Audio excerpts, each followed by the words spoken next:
আমি আমার নানা বাড়িতে ছিলাম। তো নানা বাড়িতে থাকতাম একটা কারণবশত, ওটা হচ্ছে আনন্দদায়ক, মানে আনন্দের জন্য আর কি। ওখানে বন্ধু বান্ধব বেশি ছিল, আচ্ছা। খেলাধুলা বেশি করতে পারতাম। বাবা কি করতেন? তো বাবা আমার তখন তামাকের ব্যবসা করতো, পুলিশে চাকরি করতো আমার বাবা। তো কোনো একটা কারণে চাকরিটা চলে যাওয়ার পরে উনি ব্যবসাটা বেছে নিয়েছেন। নেওয়ার পর তামাকের ব্যবসার ফাঁকে ফাঁকে কৃষিকাজ করতেন। তো তখন আমি একা ছিলাম, তখন তেমন একটা পরিবারের ভিতরে অভাব ছিল না। তারপর আমি নানা বাড়ি থাকতাম ওই বন্ধু বান্ধবের কারণে। থাকার পর আমি এক পর্যায়ে দেখলাম যে আমার মা একা থাকে, ওর কষ্ট লাগে, ছেলে সন্তান নাই। মাঝে মাঝে নানা বাড়িতে যে আমার নানির বকাবকি করে, আমার মেয়েটা রাখি দিছো কেন, আমার কাছে পাঠাই দাও। তো আমার মন বসতো না, কখনো বসতো না। তখন আমার জোর করে বাড়িতে নিয়ে আসতো, আমার নানি সহ নিয়ে আসতো। আসলে আবার আমি ওই সারাদিন থাকতাম, ওই নানির আসল ধরেই থাকতাম। আচ্ছা। তারপর বিকেলে যখন নানি আবার চলে যেত, ওরে আমি পাহারা দিতাম, কখন কোন সময় কোন ফাঁকে আমাকে রেখে চলে যায়। আচ্ছা। তো যদিও চলে যাইতো, আমি আবার এদিক দিয়ে বুঝতে পারতাম যে চলে গেছে। আমি আবার দূরে গিয়ে ওই রাস্তার মধ্যে ধরে ফেলতে আবার সাথে করে যাইতাম। যাওয়ার পর যখন আমার মামা বড়টা তখন ইন্টারমিডিয়েটে পড়ে, আমি এখন বুঝি যেটা আর কি ওই সময় বয়সটা এরকম ছিল। তো উনি আমাকে দেখে মানে চোখ রাঙ্গাইয়া অনেক রাগান্বিত ভাবে মানে আমার দিকে তাকাইছে, আর রাগ করে একটা কথা বলছে। তো ওই তখন অবস্থায় আমি একটু ভয় পাইছি। ভয় পাওয়ার সাথে সাথে আমি কান্না করে দিচ্ছি যে আমি আর এখানে থাকবো না। ওই ভয়ের কারণে পরে আমি অসুস্থ হয়ে পড়ে যাই কান্না করতে করতে। তো ওটাতে কেটে যাওয়ার পরে আমি স্কুল জীবনে ভর্তি হইলাম। বাড়িতে এসে স্কুল জীবনে ভর্তি হওয়ার পর ক্লাস 6, 7 যখন উঠছি, তখন আমার ওই একসাথে আমার স্বাস্থ্য জ্যাঠ ভাই বোন মিলে স্কুলে যাইতাম আসতাম। ওখান থেকে এক ভাই আমাকে মানে পছন্দ করা শুরু করে দিল বলতে প্রতিনিয়ত একটা করে চিঠি লিখতো। ভাই বলতে মানে কি? আমার জ্যাঠাতো ভাই। ওকে। তো এই চিঠি লিখে আরেক জ্যাঠাতো বোনের দিয়ে পাঠাই দিত। ওটা আমাকে না দিয়ে ওটা আমার বইয়ের খামের ভিতরে রেখে দিত, মলাট বলে যেটা আর কি, রেখে দিত। ওটা প্রতিদিন রাখার পর আমি স্কুল থেকে আসার পর কিন্তু আমার আব্বা মা আমার বইগুলা সব চেক করতো। চেক করার পর কিন্তু ওরা কয়েকটা চিঠি পেয়ে গেছে, যেটা আমি জানি না। ওখান থেকে একটা ওদের সাথে পারিবারিক ভাবে দ্বন্দ্ব লাগে যে চিঠি দেওয়ার কারণে। তো আমার আব্বা আবার ওদের সাথে একটু মারপিট করে, মাথা টাটা ফাটাই দেয়। তো এটাকে কেন্দ্র করে আমি আবার আমার নানা বাড়িতে চলে যাই। ওখান থেকে আমি এসএসসি পরীক্ষা দিই। পরীক্ষা দেওয়ার পর আমি এসএসসি পাশ করি। এই এসএসসি পাশ করার পর আমার আব্বার প্যারালাইসিস হয়ে যায়। প্যারালাইসিস হওয়ার পরে পুরো সংসারটা আমাদের চলে না অবস্থা। এখন আমি কি করব?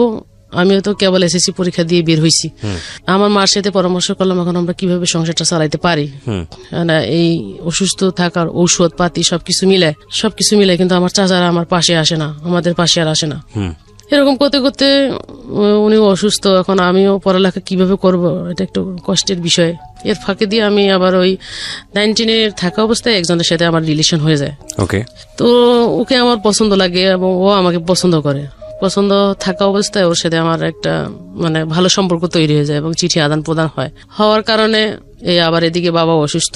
তখন যদি আমি সিদ্ধান্ত নিয়ে ফেলছি যদি আমি ওকে বিয়ে করি তাহলে হয়তো বা আমার ঝামেলাটা কমে যাবে। তো ওকে আর ফ্যামিলিগত দিক থেকে বিয়ে করা হলো না। আমি একদিন ওদের বাড়ির দিকে বেড়াইতে আসছিলাম। বেড়াইতে আসার পর ওর ভাই মানে কথা বলছে, একটা মানে কটু কথা বলছে আর কি। এটা আমার এক ভাবি শুনতে পারছে। শোনার পরে ওই ভাবি কি করছে, বাড়িতে কথাটা লাগাইছে। লাগানোর পর এখন আমার আব্বা ওইটাকে রিয়েক্ট করি এমন একটা পর্যায়ে নিছে যে আসলে আমি ওর সাথে খারাপ কিছু করে ফেলছি। উনি আমাকে ওই দিন রাত্রে মানে এমন ভাবে মারতে গেছে যে হাতের মধ্যে একটা রশি নিয়ে আমার গলায় ঢুকাই দিছে, সেটা ফাঁসি বলে আর কি। ঢুকাই দিয়া ওই ফাঁস এভাবে টান দিছে। টান দেওয়ার সাথে আমার হাতটা কিন্তু আমি এই ফাঁসির ভিতরে ঢুকাই দিছি, হাতে বাজি গেছে। বাজি যাওয়ার পর কোন রকম রশিটা ফাঁক করে মাথা থেকে বের করে দিয়ে আমি একদিকে দৌড় মারছি তখন আমি ভয়ে দূরে আমার বান্ধবীর বাড়িতে গেছি। কারণ আমার বান্ধবীর বাড়ি আর আমার যার সাথে রিলেশন চলে তার বাড়ি কিন্তু পাশাপাশি। এখন ওই রাত্রের মধ্যে প্রচার হয়ে গেল যে আমি ওর সাথে রাত্রে পালাই গেছি। তখন আমি ওদের বাড়িতে গেলাম। যখন ওদের বাড়িতে 3 দিন ছিলাম, তখন আমার বান্ধবীর আব্বা যেহেতু আমার আব্বার সাথে মানে কন্ট্যাক্ট করার পর বলছে যে আসলে ও ভয়ে আমাদের বাড়িতে চলে আসছে। আপনি এরকম কেন করছেন? মানুষ কি মেয়েদেরকে এভাবে মারে? এটা করতেন না আপনি। তো মানুষের তো কিছু থাকতেই পারে, তাই বলে যে খারাপ কিছু এটা না। অতি করা শাসন ভালো না। এই সব কিছু বুঝাই আমাকে বাড়িতে দিছে। দেওয়ার পর আমি এখন একটা মানে সংকোচ ভাবে চলি, মন খুলে চলতে পারি না। তো এদিক সেদিক চললে মানুষে বলে ওই যে রাত্রে পালাই গেছে, অমুকের সাথে পালাই গেছে, অমুকের সাথে পালাই গেছে। কিন্তু আসলে বিষয়টা যে কি এটা শুধু আমি জানি আর আমার ওই বান্ধবী আমার বান্ধবীর বাবা জানে, আর কেউ জানে না। তো এখন হাজারো সত্যি যদি আমি সামনে আনতে চেষ্টা করি, এটা কেউ বিশ্বাস করে না। বিশ্বাস করে না যখন, তখন আমি সবকিছু মনের ভেতরে চেপে রেখে আমি আমার নানা বাড়িতে গিয়ে আবার ইন্টারমিডিয়েট জীবনটা শুরু করি। মানে ইন্টারমিডিয়েট ভর্তি হই। এটা একটা বড় সমস্যা আমাদের সমাজে, মানে মেয়েরা এই জায়গাটায় যদি আসলে ফ্যামিলি সাপোর্টটা না পায়, এটা খুব দুঃখজনক আসলে। যাই হোক, হ্যাঁ বলেন। তারপর তখন আমি আমার নানা বাড়িতে চলে যাই। আমার মামারা ওখান থেকে ভর্তি করানোর পরে আমি পাশাপাশি কি করলাম, পরিবারটাকে বাঁচানোর জন্য মানবাধিকার সংস্থা নামে একটা সংস্থার মধ্যে আমি একটা জব নিলাম। কোন পরিবারকে বাঁচানোর জন্য? আমার বাবার পরিবার। কেন? মানে বাবা যেহেতু বাবা অসুস্থ। হ্যাঁ। ও, তো জব নেওয়ার পর আমি এখানে এদিকে ছোট ছোট ভাই বোন দুটা আছে, এরা কেউ 6-এ পড়ে, কেউ 5-এ পড়ে, এরকম অবস্থা। আমি এসএসসির পর জবটা নেওয়ার পর পাশাপাশি জবটা করতেছি, চাকরি পড়ালেখা করতেছি। আবার এদিক দিকে ক্ষেত খামারের যে কাজগুলো আছে, ধান চাষ থেকে শুরু করে সবকিছু, এগুলো আমি দেখাশোনা করতেছি। নানির বাড়িতে থেকে কিভাবে দেখাশোনা করতেন? আমার নানা বাড়ি আমাদের বাড়ি পাশাপাশি। ও আচ্ছা, ওকে। বেশি দূরে না, মানে সকালবেলা যদি আসি, সারাদিন কাজ করে চলে গেলে বিকালে আবার ওদিকে চলে যাই। আচ্ছা আচ্ছা। চলে গিয়ে আবার রাত্রে ওখানে থাকলে আবার পরদিন সকালবেলা এদিকে গোছাই দিয়ে আমি কলেজে চলে যেতাম। কলেজ 3 দিন, সপ্তাহে 3 দিন করতাম, আর 3 দিন করতাম না। আচ্ছা। তো এই ফাঁকে চলার পর এর ফাঁকে দিয়ে আবার ওই কাজটা করতাম। কাজটা আমার মানে একাধারে নিজের জমি জমা দেখা, চাকরি করা, প্লাস হচ্ছে কলেজে পড়াশোনা করা। আচ্ছা। এবং মানুষের দুর্নাম তো আছে। হ্যাঁ, দুর্নাম তো আছেই। কিন্তু আমার ভিতরে একটা সাহস ছিল যে আমি মানুষের কোনো কথায় মানে কেয়ার করি না। যে যাই বলুক, এটা হচ্ছে তার ব্যক্তিগত ব্যাপার। আমি তো জানি, আমার আল্লাহ তো জানে যে আমি কি জিনিস। যদি আমার ভাগ্যে থাকে ভালো বিয়ে হাসাতেই হবে, না থাকলে আমি এভাবেই সংসার চালাবো। এভাবেই চিন্তা ভাবনা করছি। করার পর আমি পড়ালেখাটা চালাইলাম। চালার পর ইন্টারমিডিয়েট পাস করলাম। পাস করার পর আমি দেখতেছি একটা অ্যাপ্লিকেশন হয়েছে। তা আমার আব্বারে জানাইলাম। জানার পর আমার আব্বা, আমার চাচা, ছোট চাচা, আমি মিলে 3 জনে টার্গের মধ্যে চলে আসছি। এখন সকাল 10টায় পরীক্ষা, রাত্রে থাকতে হবে। রাত্রে একটা হোটেলে 3 জনে উঠলাম, উঠে ওখানে থাকলাম। পরদিন সকালে পরীক্ষা দিলাম। ভাইবা পরীক্ষা হইলো। পরীক্ষা হওয়ার পর আমি পরীক্ষাতে টিকে গেছি। আচ্ছা। টিকে যাওয়ার পর পরের দিন আমার ভাইবা পরীক্ষার আবার ডেট দিছে। তখন কি আপনি ইন্টার কমপ্লিট করে ফেলেছেন? ইন্টার কমপ্লিট করছি। আচ্ছা। ডেট দিছে। ডেট দেওয়ার পরে হলো পরের দিনও থাকতে হইলো। পরের দিন ভাইবা হইলো। ভাইবার পরে আবার আমি ভাইবা তো টিকছি, পরে প্রি সার্ভিসের জন্য রেখে দিছে। আচ্ছা। প্রি সার্ভিসের জন্য রেখে দিছে যখন, তখন আমাদের সাথে আলাপ আলোচনা করে কথাবার্তা বলে কে কোথায় কোন এলাকায় চাকরি করবে, কার কোথায় পোস্টিং, এটা নিয়ে কথা বলতেছে। কথা বলার পর আমার পোস্টিংটা দিল। পড়ছে যখন, তারপর আমার বাড়ি থেকে দূরে হবে আর কি। তো পড়ছে যখন, তখন আমি এখান থেকে আসলাম। আসার পর এখন আমার সাইকেল চালায় চাকরি করতে হবে, কারণ আমি তো সাইকেল চালাতে পারি না। তখন ডিসিশন নিলাম সাইকেল চালা আমি শিখব। কত সালের গল্প এটা? এটা 2001 সালের কথা। 2001 সালে, আজ থেকে প্রায় 18 বছর। ইন্টারমিডিয়েটের পরেই। জি। তখন আমার আব্বার আমি মিলে সাইকেলটা যে কিনবো, এরকম টাকা পয়সা নাই যখন, তখন ওই আমাদের খাবারের যে ধানটা ছিল, আমরা যেটা ভাত খাবো সিদ্ধ করার মতো, তো আমি বলছি যে ভাতটা আমরা খাবো, ওই ধানটা বিক্রি করে আমার সাইকেলটা কিনে দাও, আমি বেতন পাইলে তো আমরা আবার করতে পারবো। তখন চাল কেনা যাবে। হ্যাঁ, চাল কেনা যাবে। তো আমার আব্বা ধানটা বিক্রি করলো। ধানটা বিক্রি করার পর 2500 টাকা ধানটা বিক্রি করছে। ওটা আমার আব্বা আমাকে কিনে দিল। কিনে দেওয়ার পর ওটা নিয়ে আমরা বাসায় চলে আসলাম। বাসায় আসার পর তখন আমি ওই 4 দিনের মধ্যে সাইকেলটা চালানো শিখে ফেলি। আচ্ছা। শিখে ফেলার পর আমি যেদিন জয়েন করবো, ওই দিন আমি সাইকেল টেকেল সবকিছু নিয়ে আমাকে আমার আব্বা ওখানে রেখে আসছে।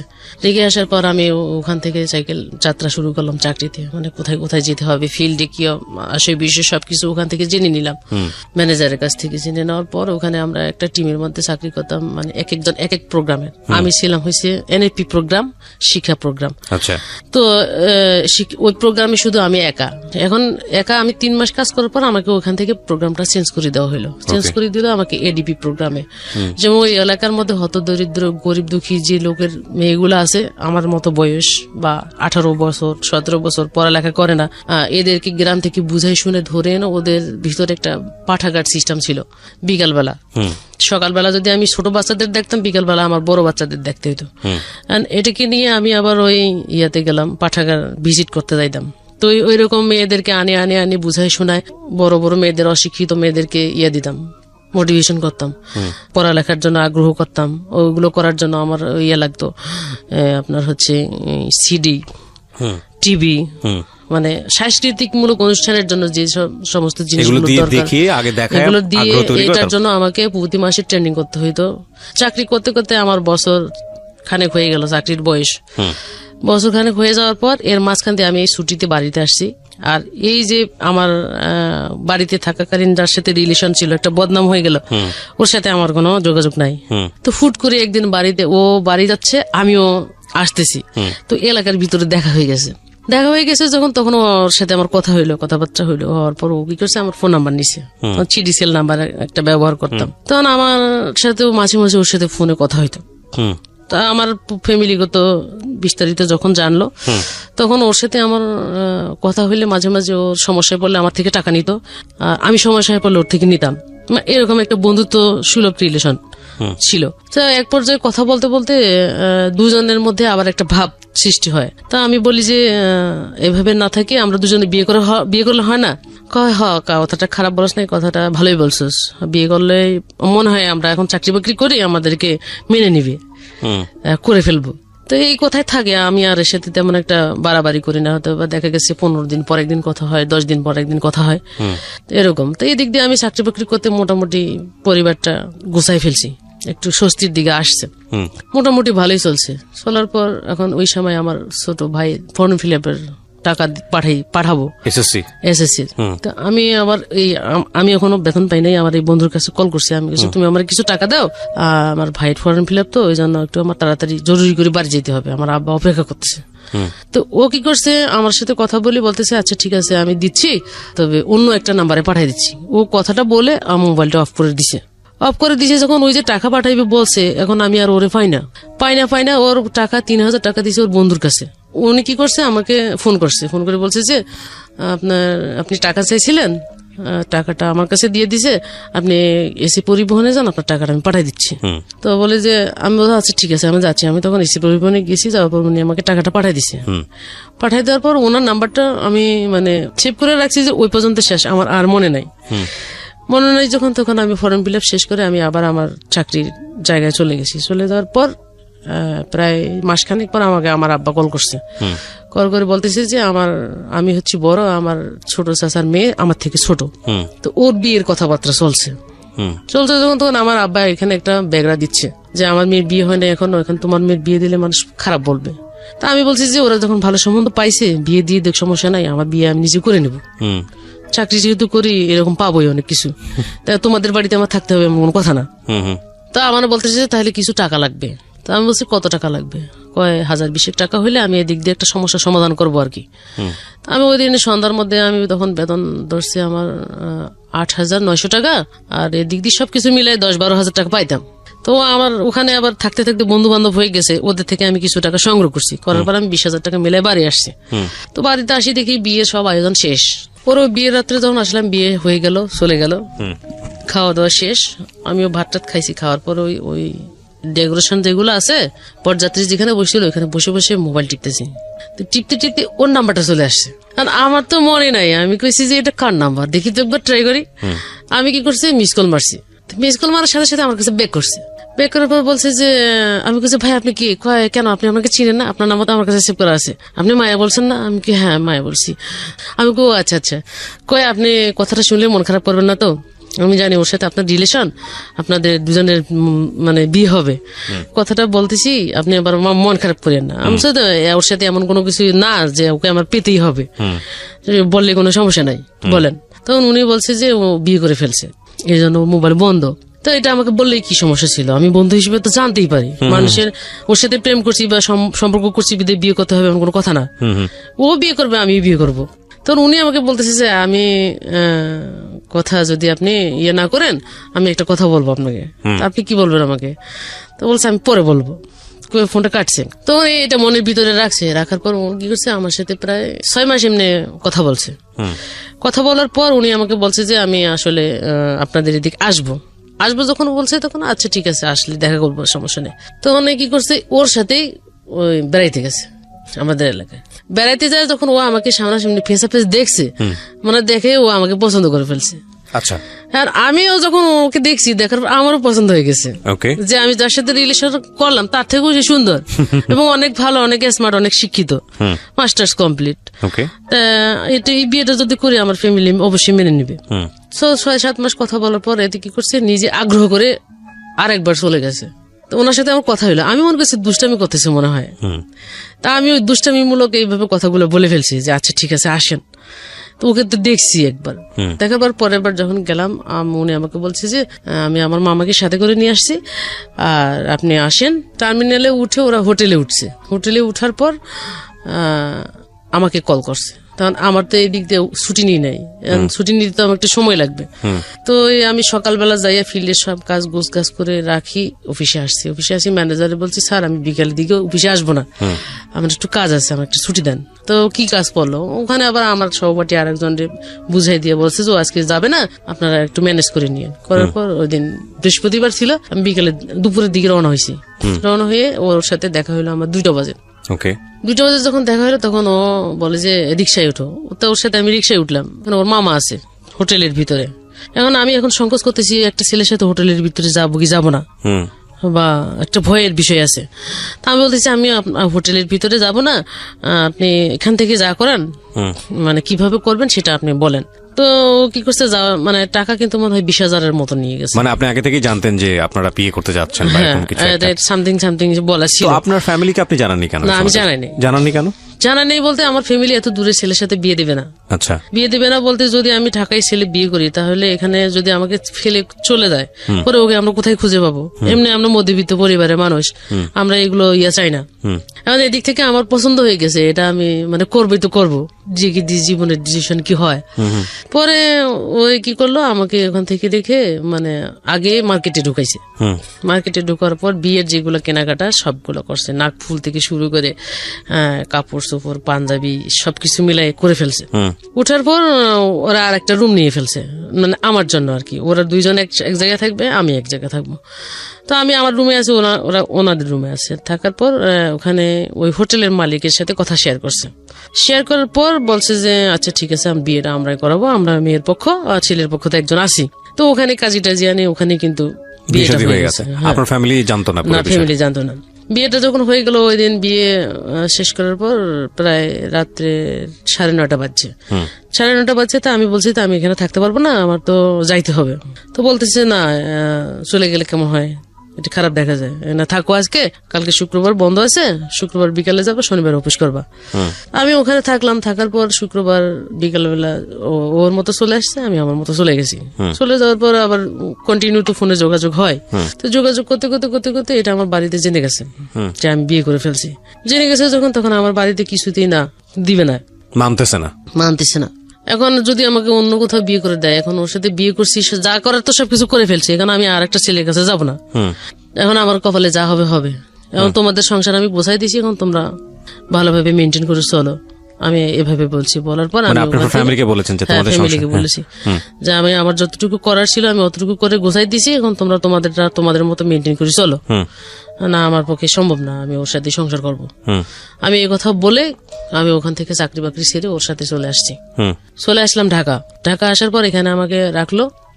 রাখার পর ওদের বাড়িতে রাখলো, এখানে থাকলাম। থাকার পর আমার ওই বছরের মধ্যে আমি কনসেপ্ট করি। কনসেপ্ট করার পর এখন আমি যে বাড়িতে যাব আসবো বা কোনো কিছু, ওই সময়ের মধ্যে আমার ডিগ্রিতে পরীক্ষা শুরু হইলো যখন, তখন আমি আবার ওই কনসেপ্ট অবস্থায়, আমার পেটে তখন বাচ্চা 7 মাস চলে, ওই অবস্থায় আমি ডিগ্রি পরীক্ষা দিলাম। পরীক্ষা দেওয়ার পর আমি আবার আমাদের বাড়িতে না গিয়ে আমার ফুপু বাড়ি থেকে পরীক্ষা দিছি।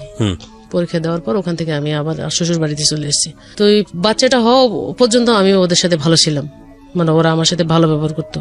বাচ্চাটা হয়ে যাওয়ার পর এই বাচ্চার বয়স যখন 1 বছর, তখন আমি আবার কনসেপ্ট করে ফেলার পর তখন আমি আবার কি করলাম, এদিক থেকে আমার ফ্যামিলির সাথেও যোগাযোগ হয়ে গেল যে বাচ্চা কাচ্চা হয়ে গেছে, এখন আর এগুলো ধরে রাখা লাভ কি, একটা মিউচুয়াল করে ফেলার পর ওরা তখন এদিকে আসছে, এদিক থেকে ওরাও ওদিকে গেছে।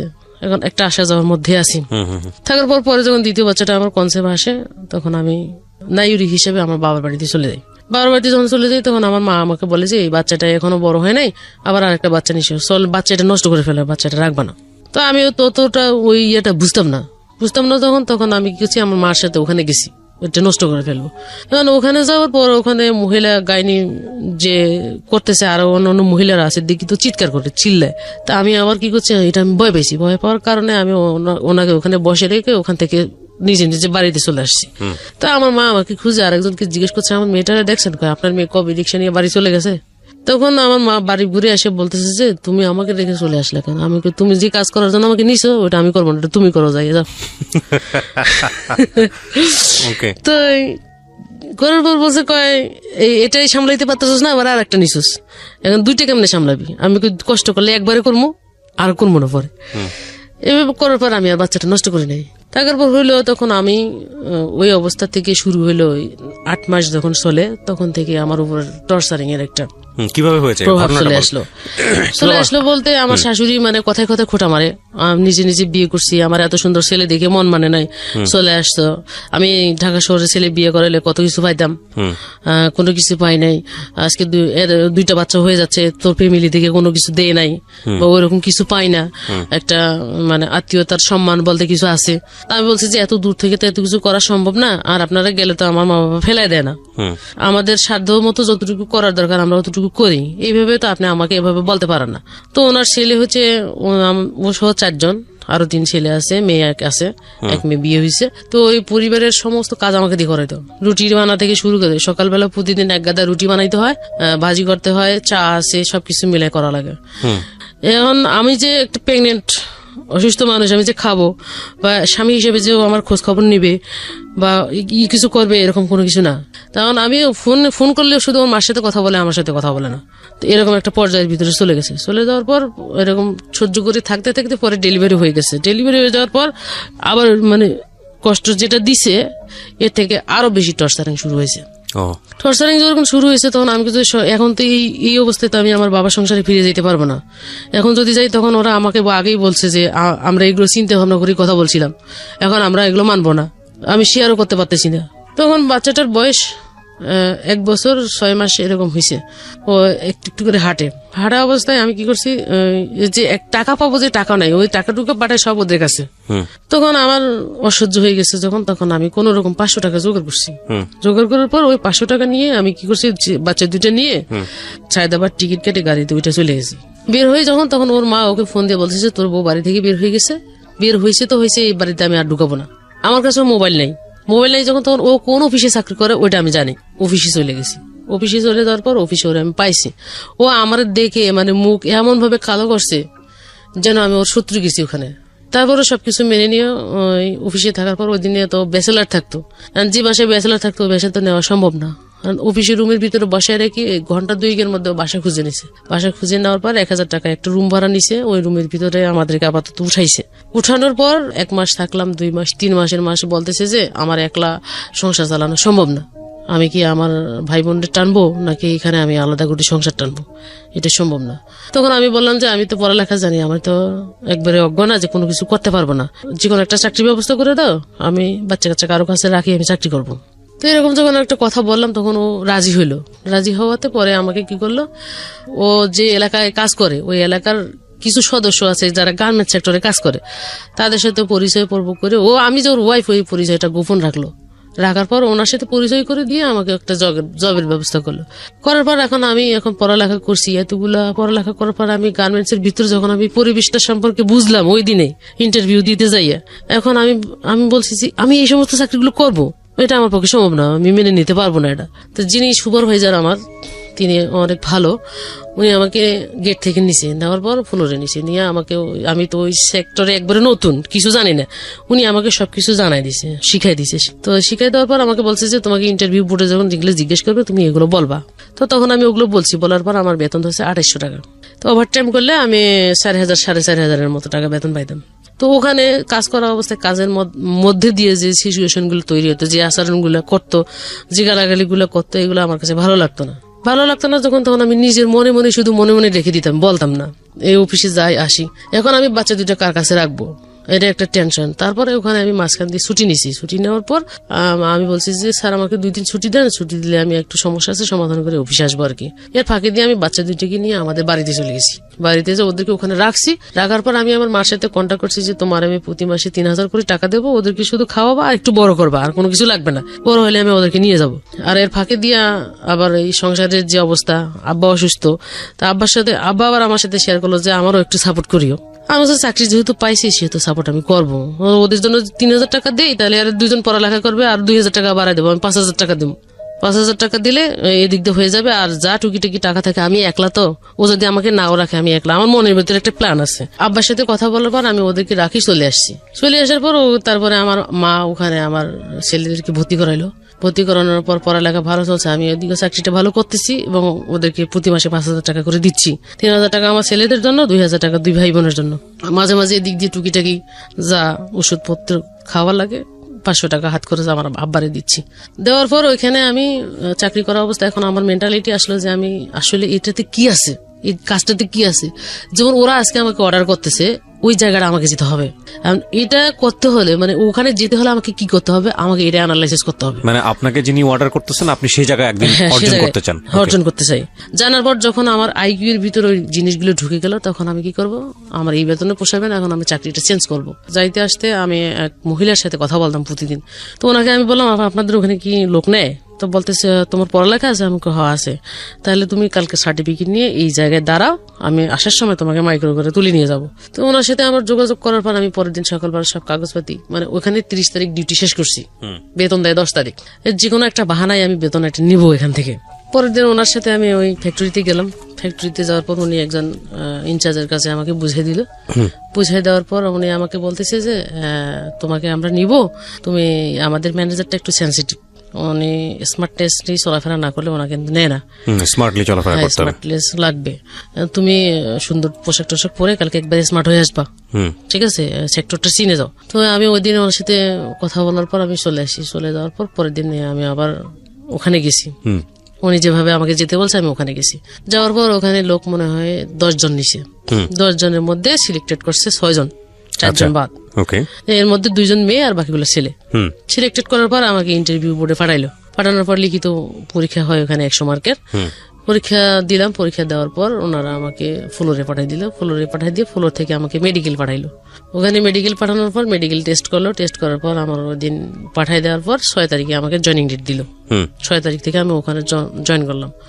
জয়েন করার পর আমি জয়েনের ফাঁকে ওখানে কাজ করতেছি। কাজ করার অবস্থায় এখন আগের সেক্টরে যেখানে আমি কাজ করছি ওখানে সবার সাথে মানে পরিচয় হয়েছে, রিলেশন হয়েছে, ভালো সম্পর্ক হয়েছে, কথা দুইটা জোর করে বলতে পারতেছি, নিতে পারতেছি। কিন্তু এখানে গিয়ে আমার মন পুরো টিকতেছে না, মানে কিরকম কিরকম লাগতেছে, আবার ওদের কথাগুলো কিরকম লাগতেছে আমাকে। তো আমার একটা জিনিসের কারণে আমাকে একটা বকা দিছে, একটা ভুল করছি আমি। তো ভুল যখন করছি তখন আমাকে বকা দিছে। বকা দেওয়ার কারণে আমার ওই জিনিসটা আবার ওখানেই মনের ভিতরে খুব নিছে যে আমি ওর জায়গাটাই যাব, এখানে থাকি, এখানেই ওর জায়গায় যাব। ওই দিন চলে আসি। চলে যাওয়ার পর পরের দিনে সকালে গেছি। যাওয়ার পর আর একজন সেকশন লিডার ছিল আমার। তো উনি আমাকে বলতেছে, তোমার মন খারাপ কেন? আমি বলতেছি যে আসলে আমার পকেটের ভিতর যে একটা স্টিকার থাকে জ্যাকেটে, এটা আমি জানি না, এটা আমাকে জানাই দেওয়া হয় না। কিন্তু কালকে আমার দিদি যেভাবে কথাগুলো বলছে এই জন্য আমার মন খারাপ। তুমি কাজ করো, তোমাকে আর কিছু বলবে না। তখন আমি ওখানে কাজ করতেছি। কাজ করা অবস্থায় কাজ করতে করতে ওখানকার যে আমার যার আন্ডারে আমাকে দিছিল, সুপারভাইজার বলা হয় আর কি, তার ওখানে পদবি পজিশন হচ্ছে inspector, inspection leader, section leader. তো আমি ইন্সপেক্টর হিসেবে ওখানে জয়েন করছি। জয়েন করি মোটামুটি ওখানে আমার বেতন প্রায় 5,500-এর উপরে বেতন ধরছে। আর ওভার টাইম করলে আমি প্রায় 6,000-7,000 মানে বাড়তি টাকা পাচ্ছি আর কি। 10-12,000 টাকা পাচ্ছি। তো এই 10-12,000 টাকা পাইলে আমি বাড়িতে 5,000 থেকে 6,000 টাকা দিচ্ছি, বাকি টাকা আমি ওকে দিচ্ছি। আমার কাছে কিন্তু কিছু নাই, এমনি যাতায়াত, গাড়ি ভাড়া, নাস্তা খরচ যা লাগে তাই। এরকম মোটামুটি সংসার ভালোই চলছে। এদিকে আমার পরিবারেরও সাপোর্ট করতে পারতেছি। এদিকে পড়ালেখা করা অবস্থায় আমার ছেলেরা ক্লাস 4-5 উঠছে যখন, তখন আমার মা, আমার ভাই, আমার বাবা চিন্তা করলো আসলে টাকা এখন বেশি লাগে যখন এমনি কথাবার্তা চলার পর আমি আবার কি করলাম, এর ফাঁকে দিয়ে একদিন হঠাৎ করে খবর আসলাম আমার আব্বা মারা গেছে যখন, তখন আমি ওখান থেকে ছুটি নিলাম। ছুটি নিয়ে বাড়িতে চলে গেলাম। চলে যাওয়ার পর দাফন করলাম। করার পর আমি এখান থেকে গেছি আমার টাকায়, কিন্তু দাফনের কাপড় চোপড় কিনা হয়েছে। তারপর দাফন হয়েছে। তারপর ওখানে আনুষ্ঠানিকভাবে যেটা করার কলমা টলমা পড়ায় আমি ওখান থেকে 7 দিন ছুটি কাটায় চলে আসছি যখন, তখন এই কি করলো, এর ফাঁকে দিয়ে অ্যাপ্লাই করার পর ফাঁকে দিয়ে চাকরিটা হয়ে গেল যখন, তখন ও আমাকে বলছে, দেখো আমার চাকরি তো হয়ে গেছে, এখন তো আমাকে যেখানে পোস্টিং দেবে সেখানে যেতে হবে, যেখানে যাও না কেন, যেখানে থাকো না কেন চাকরি, তখন আমিও এখানে আটকা পড়ে গেলাম। এখন তুমি আবার আমাকে ছেড়ে ঢাকায় চলে যাবা। এখন আবার যদি কখনো আমার মনে থেকে একটা সন্দেহ জাগা সৃষ্টি করছে। এর ফাঁকে দিয়ে আবার আগে প্রথমেই যখন বিয়ে করছে, বিয়ের কাগজপত্র সব ও কি করছে, গায়েব করে ফেলছে। এগুলো কোনো কিছু নাই বলতে এখন ভবিষ্যতে যদি আমি ও যদি সরে যায়, মানে আমার ভিতরে একটা সন্দেহ ঢুকে গেল বা কোনো কিছু করে, পরে আমি ওকে কিভাবে ধরবো, এই চিন্তা ভাবনা করার পর আমি একদিন আবার ছুটি নিয়ে বাড়িতে চলে গেছি। চলে যাও, ওরে ডাকছি। ডাকার পর আমি বলছি যে দেখো, আমার কাছে তো কাগজপত্র কোনো কিছু নাই, তুমি যদি কখনো কোনো কিছু করো তাহলে আমি তোমাকে কিভাবে পাবো, আমি আবার ডকুমেন্টস চাই। যেখানে ডকুমেন্টস আমরা করছি এখান থেকে আমাকে ডকুমেন্টস তুলতে হবে, কিন্তু ওই জায়গাতে আমি ভুলে গেছি। তখন বলছে যে আসলে ডকুমেন্টস কোনো কিছু করার দরকার নেই, তোমার যদি অবিশ্বাস থাকে তাহলে তুমি আবার করো। এই অবস্থায় ওই আমার এলাকার মধ্যে আবার ওই কাজের মাধ্যমে ওই ডেটে আবার বিবাহ রেজিস্ট্রেশন করছে। এই রেজিস্ট্রেশনটা আমার কাছে আছে, কাবিন নামা যেটা, আগেরটা নাই। তারপর আমি ওই অবস্থায় সবকিছু ঠিকঠাক করে আবার চিটাং চলে আসছি। চলে আসার পর ও ওর জায়গায় ওর মতো চাকরি করতেছে, আমি আমার মতো চাকরি করতেছি। চাকরি করা অবস্থায় এখন এদিক থেকে আমার বাড়ি থেকে চাপ দিতেছে, ছেলে পেলে রাখতে পারবে না। কেন রাখতে পারবে না? কয় এখন টাকা পয়সা বেশি লাগে। আর বাড়ি থেকে আমার থেকে চাপ দিতেছে টাকা পয়সা বেশি দিতে হবে। আমি যদি টাকা পয়সা বেশি দিই তাহলে আমার ছেলে পেলে আমি এখানে রাখি চাকরি পড়ামো। তখন আমি এর সাথে শেয়ার করলাম যে বাড়ি থেকে এরকম বলতেছে, এখন আমি কি করবো, ছেলে পেলে কি করবা সেটা বলো। তখন এই আমাকে ডিসিশন দিল যে ওদেরকে নিয়ে আসো, নিয়ে এসে এখানে ভর্তি করে দাও, যা হওয়ার হইব। তখন আমি কি করলাম, ওদেরকে নিয়ে আসলাম বাড়িতে। নিয়ে আসলাম, নিয়ে আসার পর আমি আবার পাশের রুমে দেখতাম দুইটা ছেলে আছে, বাচ্চা দুইটা আছে। বাচ্চা দুটো ভালো পড়ালেখা করে, ভালো ছাত্র। ওদের মোটিভেশন যেভাবে করতেছে, আমি আমার দুটো যদি এভাবে করতে পারতাম তাহলে আরো ভালো হতো। বাড়ি থেকে শুনছি পড়ালেখা ভালো। ছেলে দুইটা আনলাম, আনার পর ওদের ছেলে দুইটা যেখানে ভর্তি আছে আমি ওখানে ভর্তি করাইলাম। ভর্তি করার পর ওখানে থাকলো, ভর্তি করলো, দেখি তো পড়ালেখা ভালো।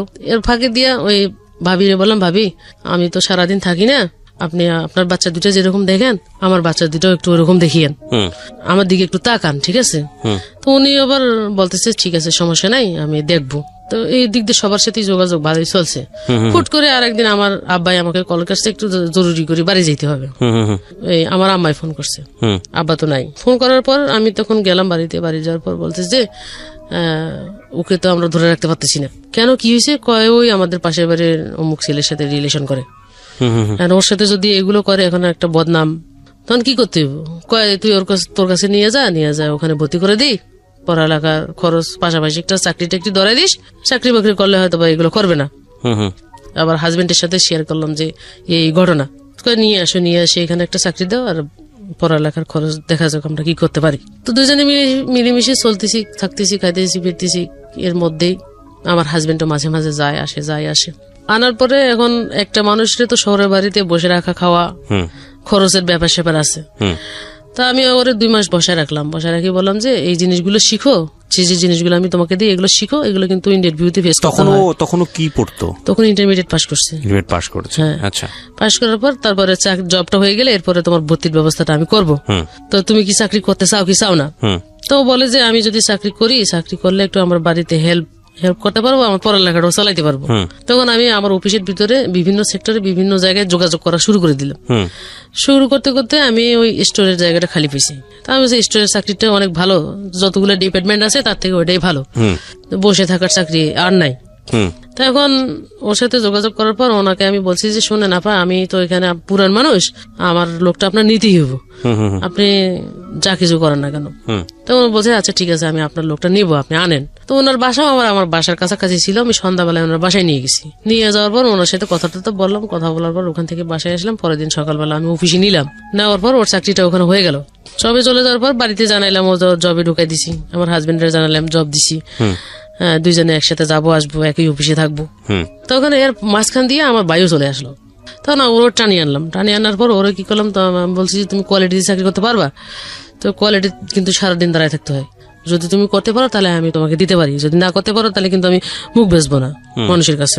তো বলতেছে আমি করতে পারবো। যখন কথাটা বলছে তখন আমাদের সেক্টরের ভিতরে আমি ওর চাকরিটাও দিয়ে দিলাম। আমার ছেলে আমাকে বলতেছে আম্মু, বাবার নাম্বার থেকে একটা মেসেজ দেখছি, হঠাৎ করে বলতেছে। ছোট ছেলে না বড় ছেলে? ছোট ছেলে। তখন ও কিন্তু অনেক চালাক, ছোট হলেও সব ইংলিশ পড়তে পারে, সব বুঝতে পারে এবং ছাত্র হিসেবে অনেক ভালো। তো আমি কন্টিনিউ মানে ফোন করি, দেখি ওয়েটিং কল। আমি তুমি কার সাথে কথা বলো? কয় আমি একটা জব করি, আমার তো বিভিন্ন ধরনের কথা হইতেই পারে, থাকতেই পারে, আমি ফ্রি হলে তোমাকে ফোন দিব। তখন আমার ভিতরে একটা কামড় যখন, তখন আমি বলতেছি যে যাই হোক, আমার সংসার যদি নাও টিকে আমি ছেলে দুটা যেমনি পারি মানুষ করবো। তখন আমি কি করলাম, যখন আমাকে এই কথাটা বলার জন্য আসছে ও, এর ফাঁকে দিয়ে মেসেজ ও ডিলিট করে ফেলছে। যখন তখন আমি ওর মোবাইলটা নিয়েছি। মোবাইলটা নেওয়ার পর যতগুলো ফাংশন আছে সবগুলোর ভিতরে ঢুকছি। ঢোকানোর পর দেখি কোনো কিছু নাই যখন, তখন আমি মোবাইলটা রেখে দিছি। রেখে দেওয়ার পর আমি বলছি যে তুমি আজকে থেকে মোবাইল ব্যবহার করতে পারবা না, তোমার মোবাইল লাগবে না, আমি তো আছি ওখানে, সমস্যা হলে তো জানবি। তখন ও আমি আবার কি করলাম, আমি আজকে অফিসে দেরি করে যাম। তা আমি অফিসে ফোন লাগাইছি, ফোন লাগার পর দিদি বলছি দিদি আমার 1 ঘন্টা লেট হবে আসতে। ওর মোবাইলটা যখন রেখে দিয়েছে ও অফিসে গেছে, যাওয়ার পর ও কাজ টাজ গোছায় রাখি অন্য আরেকজনের মোবাইল নিয়ে আমার হাজবেন্ডের কাছে কল করছে। কল করার পর ওইটা জেনে দিছে যে ওর মোবাইলটা আমার কাছে, আর আমি এদিক থেকে ওর নাম্বার থেকে ওকে মিস কল মারতেছি, ও আসলে ব্যাক করে কিনা এই নাম্বারে, কিন্তু ব্যাক করতেছে না। ঠিক আছে, ব্যাক করতেছে না, কিন্তু মোবাইল তো আমার কাছে। তখন আমি কি করলাম, রেডি হয়ে অফিসে চলে গেলাম। অফিসে যাওয়ার পর অফিসে ঢুকে আমার কাজগুলো সব গোছায় রাখি, দিদিরে বলছি দিদি আমি অন্য একটা সেকশনে যাচ্ছি, আপনি আমার খুঁজিয়েন না, আমার আসতে একটু দেরি হবে, সব কাজ গোছায় রাখছি। তো আচ্ছা ঠিক আছে যাও, কিন্তু আমি ওই কাজের বিনিময়ে যাচ্ছি যে এই কথা বলে যাচ্ছি, কিন্তু নইলে আবার ম্যানেজারের কাছে ধরা পড়লে ম্যানেজার সব জায়গায় ঘুরে কখন কোথায় দেখে ফেলে, তখন আবার দিদির কাছে কল করবো, ওকে ওখানে দেখলাম কেন, যদি উনি জবাব দিতে না পারে পরে আবার আমার গালাগালি করবে। আমি গালাগালি না খাই মতো আমি কাজ সিস্টেম করে নামছি। নামার পর আমি কি করলাম, ওখানে যে TNT নাম্বার একটা আছে ইউজ হয়, ওই TNT নাম্বার কার কাছে, এর কাছে। TNT তে ফোন করে, মোবাইলটা আমার কাছে। ও যখন TNT তে কথা বলতেছে তখন ওর পিছনে গিয়ে আমি দাঁড়াইছি, ও আমাকে দেখে নাই যখন, তখন ও পিছনে যখন কথা বলতেছে তো কথাগুলো আমি শুনতেছি। শোনার পর ও ফোন লাইন কাটিয়ে দিছে, যখন কাটিয়ে দিয়ে পিছন ফিরিয়ে দেখে এখন আমি পারতেছি না ওখানে কোনো কিছু বললে আবার সবাই শোনাশুনি হয়ে যাবে, জানাজানি হয়ে যাবে। জানাজানি হয়ে যাওয়ার পর আমি কি করলাম, ওখান থেকে ওর কিছু না বলি সাইডে চলে আসে যখন, তখন এ কি করছে, ভিতরে আর একটা সিম আর একটা মোবাইল কিনছে। কেনার পর ওই মোবাইল আর সিমটা সবসময় এখানে রাখতো সাইলেন্ট করে, নিজের কাছে গোপন রাখতো। এটা অফিসের ভিতর কেউ জানতো না। আর যখন যাওয়ার সময় হইতো তখন ও ওই ড্রয়ারের ভিতরে মোবাইলটা রাখি তালা দিয়ে সিস্টেমে চলে যেত। কিন্তু রাত্রে যে সে কথা বলবে কোনো কিছু এরকম কোনো কিছু আমি ধরতে পারবো না, কারণ ওর সাথে দেখা হয় আমার রাত্রেই, দিনে হয় না। রাখছে যখন, তখন আমি গোয়েন্দার মতো লাগছি পিছনে, ওই কাজ ওখানে শেষ করি আমি আবার নিচে নামার পর আমি ওখানের ভিতরে এক মহিলারে লাগাই দিছি, যার মাধ্যমে ঢুকাইছি। ওকে বলছি যে দেখেন তো ওর কাছে কোনো ফোন আছে কিনা। তখন আমাকে বলতেছি যে ফোন করে TNT তে, ওনারাই একটা অ্যানালাইসিস বাইর করে ফেলছে। বাইর করে ফেলার পর আমাকে যখন কথাটা বলার পর আমি তখন কিছু দেখেন ওখানে কোনো ফোন আছে কিনা। তখন ফোন ড্রয়ারের মধ্যে লাঞ্চে যাওয়ার সময় ওরা সরাই ফেলে ফোনটা আমার দিছে যখন, তখন ওই ফোনের মধ্যে ফোন করছে যে আমরা যে দুইজনে কথা বলি, আমি যে কথা বলি ও যে কথা বলি, এটা ও বুঝতে পারতেছে না এটা আমি নাকি ও, আমি ওর হয়ে কথা বলতেছি, ও সেজে যখন কথা বলতেছি তখন কথাগুলো সব আমি পেয়ে গেলাম। পেয়ে যাওয়ার পর আমি আমার মার সাথে যোগাযোগ করলাম। পেয়ে গেলাম মানে কি, আপনি কি পেলেন যে আসলে কি পেলাম, যে ওর সাথে যে একটা সম্পর্ক আছে এটা আমি পাই গেলাম। মানে কথার টোন শুনে আপনি পেয়েছেন? হ্যাঁ, পেয়ে গেছি। বা আপনাকে নিয়ে ওই সময় কোনো কথাবার্তা হচ্ছিল কিনা? হ্যাঁ, আমাকে নিয়ে কথা হচ্ছিল। ওকে, আপনি ইন ডিটেল এখানে বলতে চাচ্ছেন না, আমি বুঝতে পারছি। হ্যাঁ, তারপর কি হলো? ইন ডিটেল আমি বলি, আমাকে যখন ফোনটা আমি রিসিভ করলাম, হ্যালো, মানে ওর মতো করে ও যেভাবে কথা বলে, কয় তুমি কেমন আছো, আমি কেমন ভালো আছি। ওকে আমি ফোন দিই না যে ও কি তোমার সাথে কিছু শেয়ার করে। আমি বলতেছি না, আমার সাথে শেয়ার করে না, তবে ও একটু মন টন খারাপ আর কি, আপনি ফোন টোন করেন না, এভাবে কথা বলতেছি। তখন আমি বলতেছি যে আচ্ছা আসলে আপনি কি করতে চাচ্ছেন, কিভাবে কি করতে চাচ্ছেন। ঠিক আছে, যখন আমি জিজ্ঞেস করছি তখন বলতেছি যে আসলে দেখো আমরা তো বিয়েটা করে ফেলছি, আমাদের এটা কিন্তু কোর্ট ম্যারেজ, ও কিছু করতে পারবে না, আমি যেটা বলবো সেভাবে মেনে নিতে পারবে, ও যাবে কোথায়। কি বলেন? এভাবে বলতেছে। আমি এই কথা শোনার সাথে আমি আর ওর সাথে কি কথা বলবো, আমার নিজের হৃদয় সব বের হয়ে গেছে। আমি ওখানে মাথা ঘুরে পড়ে গেছি, ওই অবস্থায় মাথা ঘুরে পড়ে গেছি। আমি ওই দিনে আমি রাত্রে আর কোনো কিছু কইতে পারি না, পরের দিন সকালবেলা আমি বিছানা থেকে উঠতে পারি না। এখন আমার নিজেরই প্যারালাইসিস, এক সাইডে আমার অবশ হয়ে গেছে। ওকে, অবশ হয়ে যাওয়ার পর আমি যখন বিছানা থেকে উঠতে পারতেছি না, পুরো টেনশন করতেছি, আমার মুখ বাঁকা হয়ে গেছে, কথা বলতে পারতেছি না, জিবা উলট পালট করতেছে।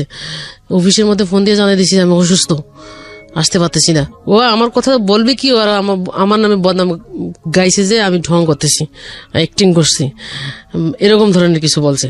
বলার পর তখন ও আমার কাছে ফোন করে বলতেছে যে সব ঢং সারি দিয়ে ভালো মানুষের মতো চলাফেরা করো। কালকে যে ফোনটা তুমি রিসিভ করছো এটা আমি বুঝতে পারছি, ও নিজের থেকে স্বীকার করলো। ওকে, হ্যাঁ, স্বীকার করলো। করার পর আমাকে বলতেছে যে তুমি যদি ওর সাথে আমার সাথে সংসার যদি স্বাভাবিকভাবে মেনে নাও তোমার জন্য ভালো, যদি স্বাভাবিকভাবে মেনে না নাও তোমার জন্য খারাপ। বাধ্যগত আমার মেনে নিতে হবে ওর কথা অনুযায়ী। আপনি মাকে ফোন করলেন মাঝখানে মাকে ফোন করলাম, মাকে আসতে বললাম। মা বলতেছে যে আমি তো এখন এই সময় যাইতে পারবো না, আসতে বললাম। এখন মা কি করছে, 1 সপ্তাহ পরে আসছে। আসার পর আমার মা করলো যে তুমি আমাকে ট্রিটমেন্টের জন্য আরেক জায়গায় পাঠাইলো, যে আমি এখন বাসায় আছি, ওর সাথে আমি আসি, ওর চাকরি বাকরি কিছু করা লাগবে না, ও তুমি ট্রিটমেন্ট হয়ে সুস্থ হও, তুমি সুস্থ হলে আমি ওখানে বাড়ি চলে যাবো। সবকিছু ঠিকঠাক করে ও কি করছে, আচ্ছা ঠিক আছে কোনো কিছু হবে না, আর কোনো কিছু চিন্তা ভাবনা করার দরকার নেই, যা হয়ে গেছে এখানে শেষ বইলা ঢাকা চলে আসছে। আর যা হয়েছে এখানে শেষ, আর কোনো কিছু করবো না, আমি চাকরি বাকরি করে প্রতিষ্ঠিত হবো, আলাদা বিয়ে শাদী করবো। এভাবে কথা বললো। কথা বলার পর সবকিছু ওখানে শেষ করে আমার মা কি করছে, আবার বাড়িতে চলে গেছে। চলে যাওয়ার পর আপনি আপনার এইরকম একটা জিনিস জানার পরে আপ জিজ্ঞেস করা হয় নাই আপনার যে ঘটনাটা হলো কিভাবে শুরু হলো, কেমনে হলো? এটা তো একদিনের বিষয় না, কোর্ট ম্যারেজ করার যে বিষয়টা। না, আমি চাচ্ছি যে ও নিজে থেকে আসলে কি বলতে চায় হ্যাঁ এটা জানার জন্য আমি মাকে দিয়ে বলাইছি। সরাসরি আপনি কখনো সন্দেহ করেননি, শুধুমাত্র আপনার ছেলে এসে একটা টেক্সটের কথা বললো, SMS এর কথা বললো, ইন দ্য মিন টাইম কয়েকদিনের মধ্যে আপনি জানতে পারলেন যে আপনার ইতিহাসটা বের করার ইচ্ছা হলো না, যে কিভাবে হলো এই বিষয়টা, কোন কারণে হলো, আপনি জিজ্ঞেস করেন? আরো পরে জানতেছি, আরো পরে। আচ্ছা ঠিক আছে, হ্যাঁ বলেন। তারপর মা চলে গেল, চলে যাওয়ার পর এখন আস্তে আস্তে তো ওকে আমি একা পাইছি ঘরের ভিতর। এখন এক প্রশ্ন যদি আমি বারবার করি, তখন ও আমাকে বলতেছে আমি সুসাইড করবো। শহরের ভিতরে ঘরের মধ্যে যদি সুসাইড করে, তখন ও আমাকে বিপদে ফেলবে, এবং উল্টে এর সাথে যদি রিলেশন হয়ে গেছে, এও আবার উল্টা বিপদে ফেলবে, আমার মাও আমাকে উল্টা বিপদে ফেলবে, তিনজনের কাছে আমি ফেসে যাবো। ইন্টারেস্টিং বিষয় হচ্ছে যে ভদ্রমহিলার ব্রেইন অনেক ঠান্ডা, কুল ব্রেন, অনেক কিছু চিন্তা করে, কিন্তু সাধারণত এরকম ঘটনা ঘটলে কোনো মেয়ের পক্ষে এইরকম চিন্তা ভাবনা করা ওই মোমেন্টে সম্ভব না, সাধারণত হয় না, সিন ক্রিয়েট করবে, খুব স্বাভাবিক। কিন্তু উনি খুব ঠান্ডা মাথায় চিন্তা করেছে এই জিনিসগুলো। এটা খুব, এইটা আজকে আপনারা শেষ পর্যন্ত শোনেন, শেখার অনেক কিছু আছে। হ্যাঁ বলেন। তারপর এরকম যখন বলছে, তখন আমি ওকে কোনো কিছু জিজ্ঞেস করা বাদ দিলাম। বাদ দেওয়ার পর আমি দেখতেছি যে কোন দিকে গড়ে করা অবস্থায়, এখন শারীরিকভাবে যখন ফিটটা হের মাঝখান দিয়ে আরেকবার গেছে, আমার মা চলে যাওয়ার পর গেছে। যাওয়ার পর মানে ও আমার সাথে এমন ভাবে এমন ভালোবাসার সম্পর্ক তৈরি করছে, যেটা দেখলে মনে হবে না যে ও দ্বিতীয়বার আরো কোনো কিছু করবে। এরকম করার পর চলে আসছে, আবার চলে আসছে, ঢাকা চলে আসছে। ঢাকা চলে আসার পর কিন্তু মোবাইল যে নাই, কথা বলতে পারে না, চাকরি অফ, এরকম কোনো কিছু নাই। না করার পর সামনের যে ফিক্সি লোডের দোকান আছে, দোকানের মোবাইল থেকে কথা বলতো। তখন আমার ছেলেদের পরীক্ষা হবে ডিসেম্বরে, আমি এটা নিয়ে একটু টেনশনে আছি, আবার নিজে নিয়ে টেনশন, নিজের অসুস্থতা নিয়ে টেনশন করতে করতে তখন আমি কি করলাম, এই সব দিক দিয়ে এদিকে গুছাই ফেলছে, প্ল্যান করে ফেলছে, কখন কোথায় কি করবে করে ফেলছে। তখন ওই দিন 14 তারিখ চলে, 16 ডিসেম্বরের 14 তারিখ বন্ধের দিন। 15 তারিখ আমি বেতন পাইছি, 7 তারিখে বেতন পাইয়ে রুম ভাড়াটা দিই নাই বলতে বাড়িওয়ালারে বলে রাখছি যে এই মাসে আমার টাকাটা লাগবে, ছেলেদের পরীক্ষা, আমি আগামী মাসে 2 মাসের ভাড়া একসাথে দিয়ে দেবো। তো বলছে ঠিক আছে সমস্যা নেই, কিন্তু ভাড়ার জন্য কখনো আমাকে করতো না। তখন আমি টাকাটা রাখছি আর বাজারের টাকাটা রাখছি। টাকার পর এর মাঝখান দিয়ে ওর ভিতরে যে আমাদের ভিতরে আবার একটা সমিতি ছিল অফিসের ভিতরে, তো সমিতির কিছু টাকা আমার কাছে থাকতো, 50,000, 60,000, 70,000 টাকা এরকম। ওই সমিতির টাকাটাও আমার কাছে আছে।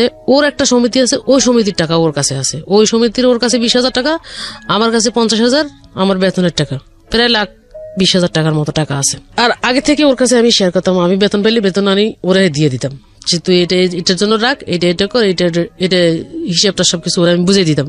তো ওরা দিয়েই করাইতাম। আমরা সংসারের ভিতরে কোনো ভেজাল নাই না থাকার কারণে ওই সুযোগ সুবিধা নিয়ে ও কি করছে, আস্তে আস্তে টাকাগুলো সরে একটা ব্যালেন্স করছে। ব্যালেন্স করার পর এই টাকাগুলো এর কাছে পাঠাই দিছে, এবং যেদিন সে চলে আসবে সেদিন আমাকে বলতেছে যে আমার কলেজের একটা ফাঁকি দিয়ে তো কলেজে ভর্তি করেছি, কলেজের পরীক্ষা আসছে, আমি একটা নোট কিনতে যাবো। তা আমি বলতেছি যে আমিও যাবো। বলছে তোমার যাইতে হবে না, আমি যাবো আর আসবো কথা কইয়া ও যে বের হয়েছে, যে আমার টাকাগুলো সবগুলো নিয়ে বের হয়েছে। বের হওয়ার পর রাত্রে 7টা, 8টা, 9টা বাজে, কি এখনো নাই, মোবাইল বন্ধ, এটাও বন্ধ, এর কাছে তো নাই, কোনো যোগাযোগ পাই না পাওয়ার কারণে পরে আমি কি করলাম, 9টা বাজে ঘর থেকে বের হয়ে গেলাম, দুইজনের খাওয়ায় ঘুমাই দিছি। ঘুমাই দেওয়া যাওয়ার বের হয়েছি। বের হয়ে যাওয়ার পর আমি একটা আমার মামা শ্বশুরের বাসা আছে, ওরা মনে হয় আমাকে উপর থেকে নিচে দেখছে, দেখার পর ওরা সরে গেছে। সরে যাওয়ার পর যখন আমি ওর মামার বাসায় ঢুকছি, ওদেরকে পাই নাই। মামিরে জিজ্ঞেস করলাম, মামি এই ঘটনা, ওকে আমি পাচ্ছি না, এর আগে কিন্তু এই ঘটনাগুলো ঘটছে। তখন বলতেছে না ওরা আসে নাই, এ কথা আমাকে বললো। আসে নাই বলতে তখন আমি কি করছি, নিচে নামার পর ফুটপাতের এক জায়গার মধ্যে একটা থুম্বা আছে, এই থুম্বার ভিতরে আমি বসে রয়েছি, ঘাপটি মারি বসে রয়েছি, যে আসলে আমি তো ওই 5 তলায় উঠলাম, দেখলাম না, এই পাশে ওই পাশে ফ্ল্যাটে জিজ্ঞেস করলাম, কেউ কিছু বলতেও পারে না। তখন আমি এখানে থাকবো, দেখি আসলে এখানে আসে কি না। আমি এখানে 2 ঘন্টা বসে রয়েছি। 2 ঘন্টা পর কোত্থেকে রিক্সা থেকে আমি ওখানে নামছি। নামার পর যখন আমি ওদেরকে দেখছি, ওদের পিছনে উঠছি, ওঠার পর ওইখানে কয়েকটা লোকের জড়ো করছি, করার পর আমি বলছি যে দেখেন এই ঘটনা, এটা কিন্তু এই সমস্যা হয়েছে, ওর মামা কিন্তু এই কাজগুলো করছে। লাস্ট পর্যন্ত এখানে ঘরের ভিতর ঢুকি ওর মামার সাথে কথা বলার পর লোকজন কথা বলতে বলতে এদিক দিয়ে ওরা দুইজন কি করছে, নিচে নামছে। নিচে নামার পর আমি যে ওদেরকে ধরবো, মানে ধরতে পারতেছি না, সামনে গিয়ে একটা রিক্সার মধ্যে উঠে গেছে। উঠে যাওয়ার পর এখন এক রিক্সা ফলো করতে যায়, রিক্সাটা হারাই ফেলছি। এখন আবার ওই রিক্সার মধ্যে ঘুরতে ঘুরতে ঘুরতে ঘুরতে পড়ে যায়, পাইছি যখন তখন দুইজনের ধরছি, আমি পুলিশ টুলিশ ডাকবো এরকম সিচুয়েশন একটা তৈরি করছি। করার পর ও কি করছে, আমার মানে এই মুখ বরাবর একটা লাথি মারছে, পায়ের মধ্যে জুতা ছিল। ওহো, লাথি যখন মারছে তখন আমি এক রিক্সা থেকে পড়ে গেছি। পড়ে যাওয়ার পর আরেক রিক্সা আমার গায়ের উপর দিয়ে চলে গেছে যখন, তখন তারপরও আমি ওই ব্যথা অনুভব না করে আবার নিজে উঠে দাঁড়াইছি। নামার পর ও আমার এইভাবে ধরছে, মানে পিছন দিয়ে ধরছে। ধরার পর এরকম একটা টুল ছিল রাস্তার মধ্যে পড়া, এই টুল দিয়ে ইচ্ছে মতো পিড়াই আমার পুরো চেহারাটা একবারে ডিসকালার করে দিছে। তো রাস্তার মধ্যে আর লোকজন ছিল না? রাস্তার ভিতর 9:30, 11টা বাজে, লোকজন তখন কম। রাত্রেবেলা কম যখন, তখন ওই অবস্থায় আমার আর হুশ নাই। ওই অবস্থায় আমাকে ফেলাই দিছে না, কি করছে আমি আর কিছু বলতে পারি না, ওইখানে ফেলাই রেখে চলে গেছে। ওখান থেকে ফুটপাতের এক দোকানদার আমার তুলে মেডিকেল ভর্তি করছে। ওই অবস্থায় আমাকে ফেলাই দিয়ে চলে গেছে, দুইজনে চলে গেছে। চলে যাওয়ার পর আমাকে যখন মেডিকেল ভর্তি করছে তখন আমার মোবাইলটা আমার কাছে ছিল, আর এদিকে ছেলেরা তো টেনশন করতেছে, আমাকে পাচ্ছে না। পরে ফোনে দিছে, ফোনে ওই ফুটপাতের দোকানদার যে ছিল উনি কল রিসিভ করছে, বলছে যে কে হয় তোমার? আমার আম্মু হয়। আমার আম্মু কোথায়? তোমার আম্মু খুব অসুস্থ, অবস্থা খারাপ, আমরা মা শিশু হাসপাতালে ভর্তি করেছি। যখন ওখানে আমি 2 দিন থাকার পর আমার জ্ঞান ফিরছে। জ্ঞান ফেরার পর আমি আমার নিজের চেহারাতে দেখি এগুলো সব আমার ফাটা, মুখটুক সব, আর এই ঠোঁট গুলো ফুলে ফুলে এরকম হয়েছে, ওই যে লাথি মারছে জুতা সহ এগুলো ফাটি গেছে। এই অবস্থা তখন আমি খুব অসুস্থ। এখন আমি কি ওখান থেকে আসি অফিস করতে পারবো? এরপর বাসায় ওখান থেকে বের হয়ে বাসায় আসছি। ওই টাকা পয়সা ইয়ারা মিট করে দিছে, বাইরের লোকজন যারা আমাকে ভর্তি করাইছে ওরা মিট করে দিয়ে আমাকে বাড়ি করছে। বাড়ি করার পর আমরা বাসা কোথায় কি বা কারা সবকিছু নিয়ে আমাকে বাসায় দিছে। তারপর বাসায় আসি। এখন আমি যে খাবো, রান্না করবো, টাকা পয়সা চালের কোনো কিছু নাই। তখন আমি অফিসে ফোন করে যোগাযোগ করে বলছি যে আমি আসলে শারীরিকভাবে খুব অসুস্থ, আমার প্যারালাইসিস হয়েছে, আমি তো ডিউটি করতে পারবো না, এখন আমার 3-4 মাস ছুটি লাগবে। কারণ ওই অবস্থায় আমি অফিসে যেতে পারতেছি না, আমার মুখটুক কাটা, এখন ওরা অন্য মাইন্ড করবে। ফোনে যোগাযোগ করতেছি। এখন আমার ইনচার্জ আমাকে বলতেছে যে তুমি অফিসে না আসলে তোমার লিভ আমরা কিভাবে দিব, তোমাকে তো দেখতে হবে, ডাক্তার দেখবে তারপর না তোমাকে লিভ দিবে, কারণ তুমি এভাবে থাকলে তো তোমার চাকরি থাকবে না বলছে যখন, তখন আমি কি করলাম, কোন রকম মুখটুক ঢাকি এখন দিদির সাথে শেয়ার না করলে আমি এটা পারতেছি না, এটা গোপন রাখতে পারতেছি না। আসি দিদির সাথে কথাটা শেয়ার করলাম, দিদি ঘটছে। উনি কি করছে, আমাকে মেডিকেল নিয়ে 3 মাসের ছুটির ব্যবস্থা করে দিছে আমার ফিটনেস অনুযায়ী। যে 3 মাসে আমি চাকরি করলাম না, 3 মাসে যে আমার মেডিকেল লিভের বেতন, তো আমি কয় টাকা পাবো? বেতন পাইতাম 14,500 টাকা। এখান থেকে আমি ওভারটাইম করলে না 14,500 টাকা পাবো, আর ধরা বেতন যেটা 12,000 পাবো। এই 12,000 টাকা থেকে আমাকে হাফ বেতন দিবে 6,000 টাকা। এই 6,000 টাকা কি আমার এই 3 মাস সংসার চলবে? 2টা বাচ্চা নিয়ে। তারপরে আমি কি করলাম, মোবাইল ফোনের মাধ্যমে ওর সাথে যোগাযোগ করতে চাচ্ছি, যে যা হওয়ার যা করার করছো, আমি সবকিছু মানিয়ে নিলাম। এখন তো আমার ছেলে দুটো মানুষ করতে হবে, পড়ালেখা করতে হবে, খাওয়া থাকা সবকিছু মিলে টাকা পয়সা দাও। টাকা পয়সা দিবে না, কোনো কিছু দিবে না। না দেওয়ার পর আমি 3-4 মাস ওর সাথে যোগাযোগ অবস্থায় থাকলাম, কোনো টাকা পয়সা কোনোভাবে নিতে পারলাম না। এমনও দিন গেছে আমরা 3-4 দিন না খাই রয়েছি। ওই সময়টা 3 মাস অনেক কষ্ট গেছে। সামনের এক দোকানদারও বুঝতে পারছে, বুঝার পর উনি আমার 3 মাসের বাজার খরচ আমার ঘরের ভিতর দিয়ে গেছে। এর ফাঁকে দিয়ে আমি সুস্থ হয়ে কোন রকম আস্তে 3 মাস পর আমি চাকরিটা স্টার্ট করি। আমার 3 মাসে 15,000 টাকার রুম ভাড়া বাকি হয়ে গেছে। এখন আমি কি ছেলে পড়ালেখা করাবো, না খাবো, না চলবো, কোন দিকে যাবো? লাস্ট পর্যন্ত ছেলেরে বললাম তোর আব্বুর সাথে যোগাযোগ কর। মোবাইল করছে, কয় কে তুমি? কাউরে চিনি না। কয় আমি তোমার ছেলে বলছি, কয় তোমার আমার কোনো ছেলে নাই। টোটালি এসে অস্বীকার করছে।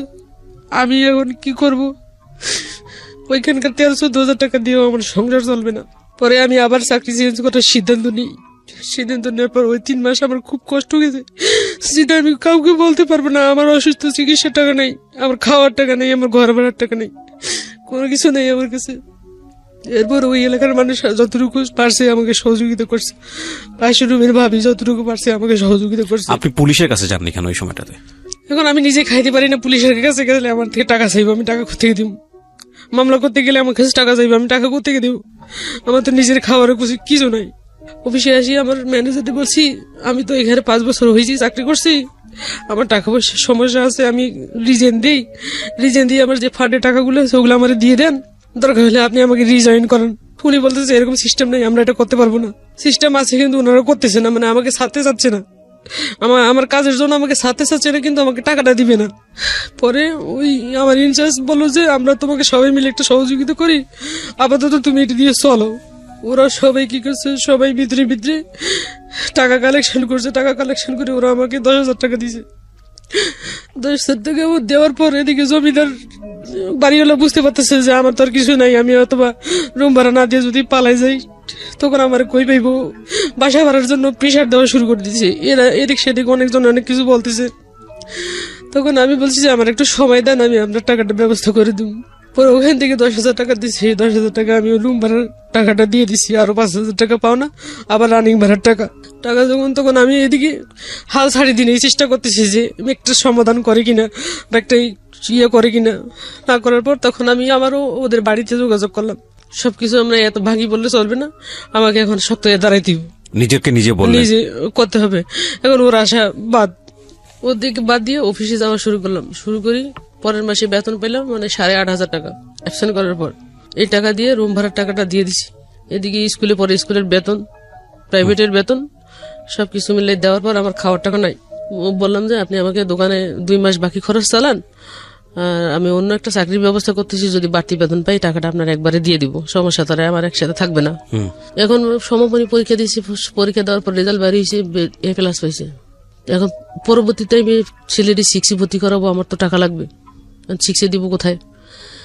আমি এখন ওই সময়ের মধ্যে ছেলের মাথায় একটা টেনশন ঢুকে গেছে। তখনও আমি বললাম যে আব্বু আমি আসি তোমাদের পাশে, আমি তো তোমাদেরকে সারি কোথাও কোনো কিছু করবো না। এখন বাবা, ওরা মনে করে বাবা তো বিয়ে করছে, মাও যদি অন্যদিকে কারোর সাথে চলে যায় আমাদের অবস্থান কোথায় যাবে, কি হবে? তখন ওকে বুঝাই সুঝে বললাম যে তুমি পড়ালেখা করো, আমি তোমার সাপোর্ট দিব, আমি তোমাকে টাকা দিতে পারবো কিন্তু সময় দিতে পারবো না। এখন তোমরা তোমাদের মতো করে তৈরি হও। বলার পর এই ছেলে কি করলো, আমাদের গার্মেন্টসের ভিতরে চাকরি করি, ওখান থেকে আমার একটা কমিশন আছে। যখন ওখানে সবার বেতন আসে, ভর্তির বেতন 10,000 টাকা, আমার থেকে নিবি 7,000 টাকা, 3,000 টাকা আমি ওখান থেকে ছাড় পাবো।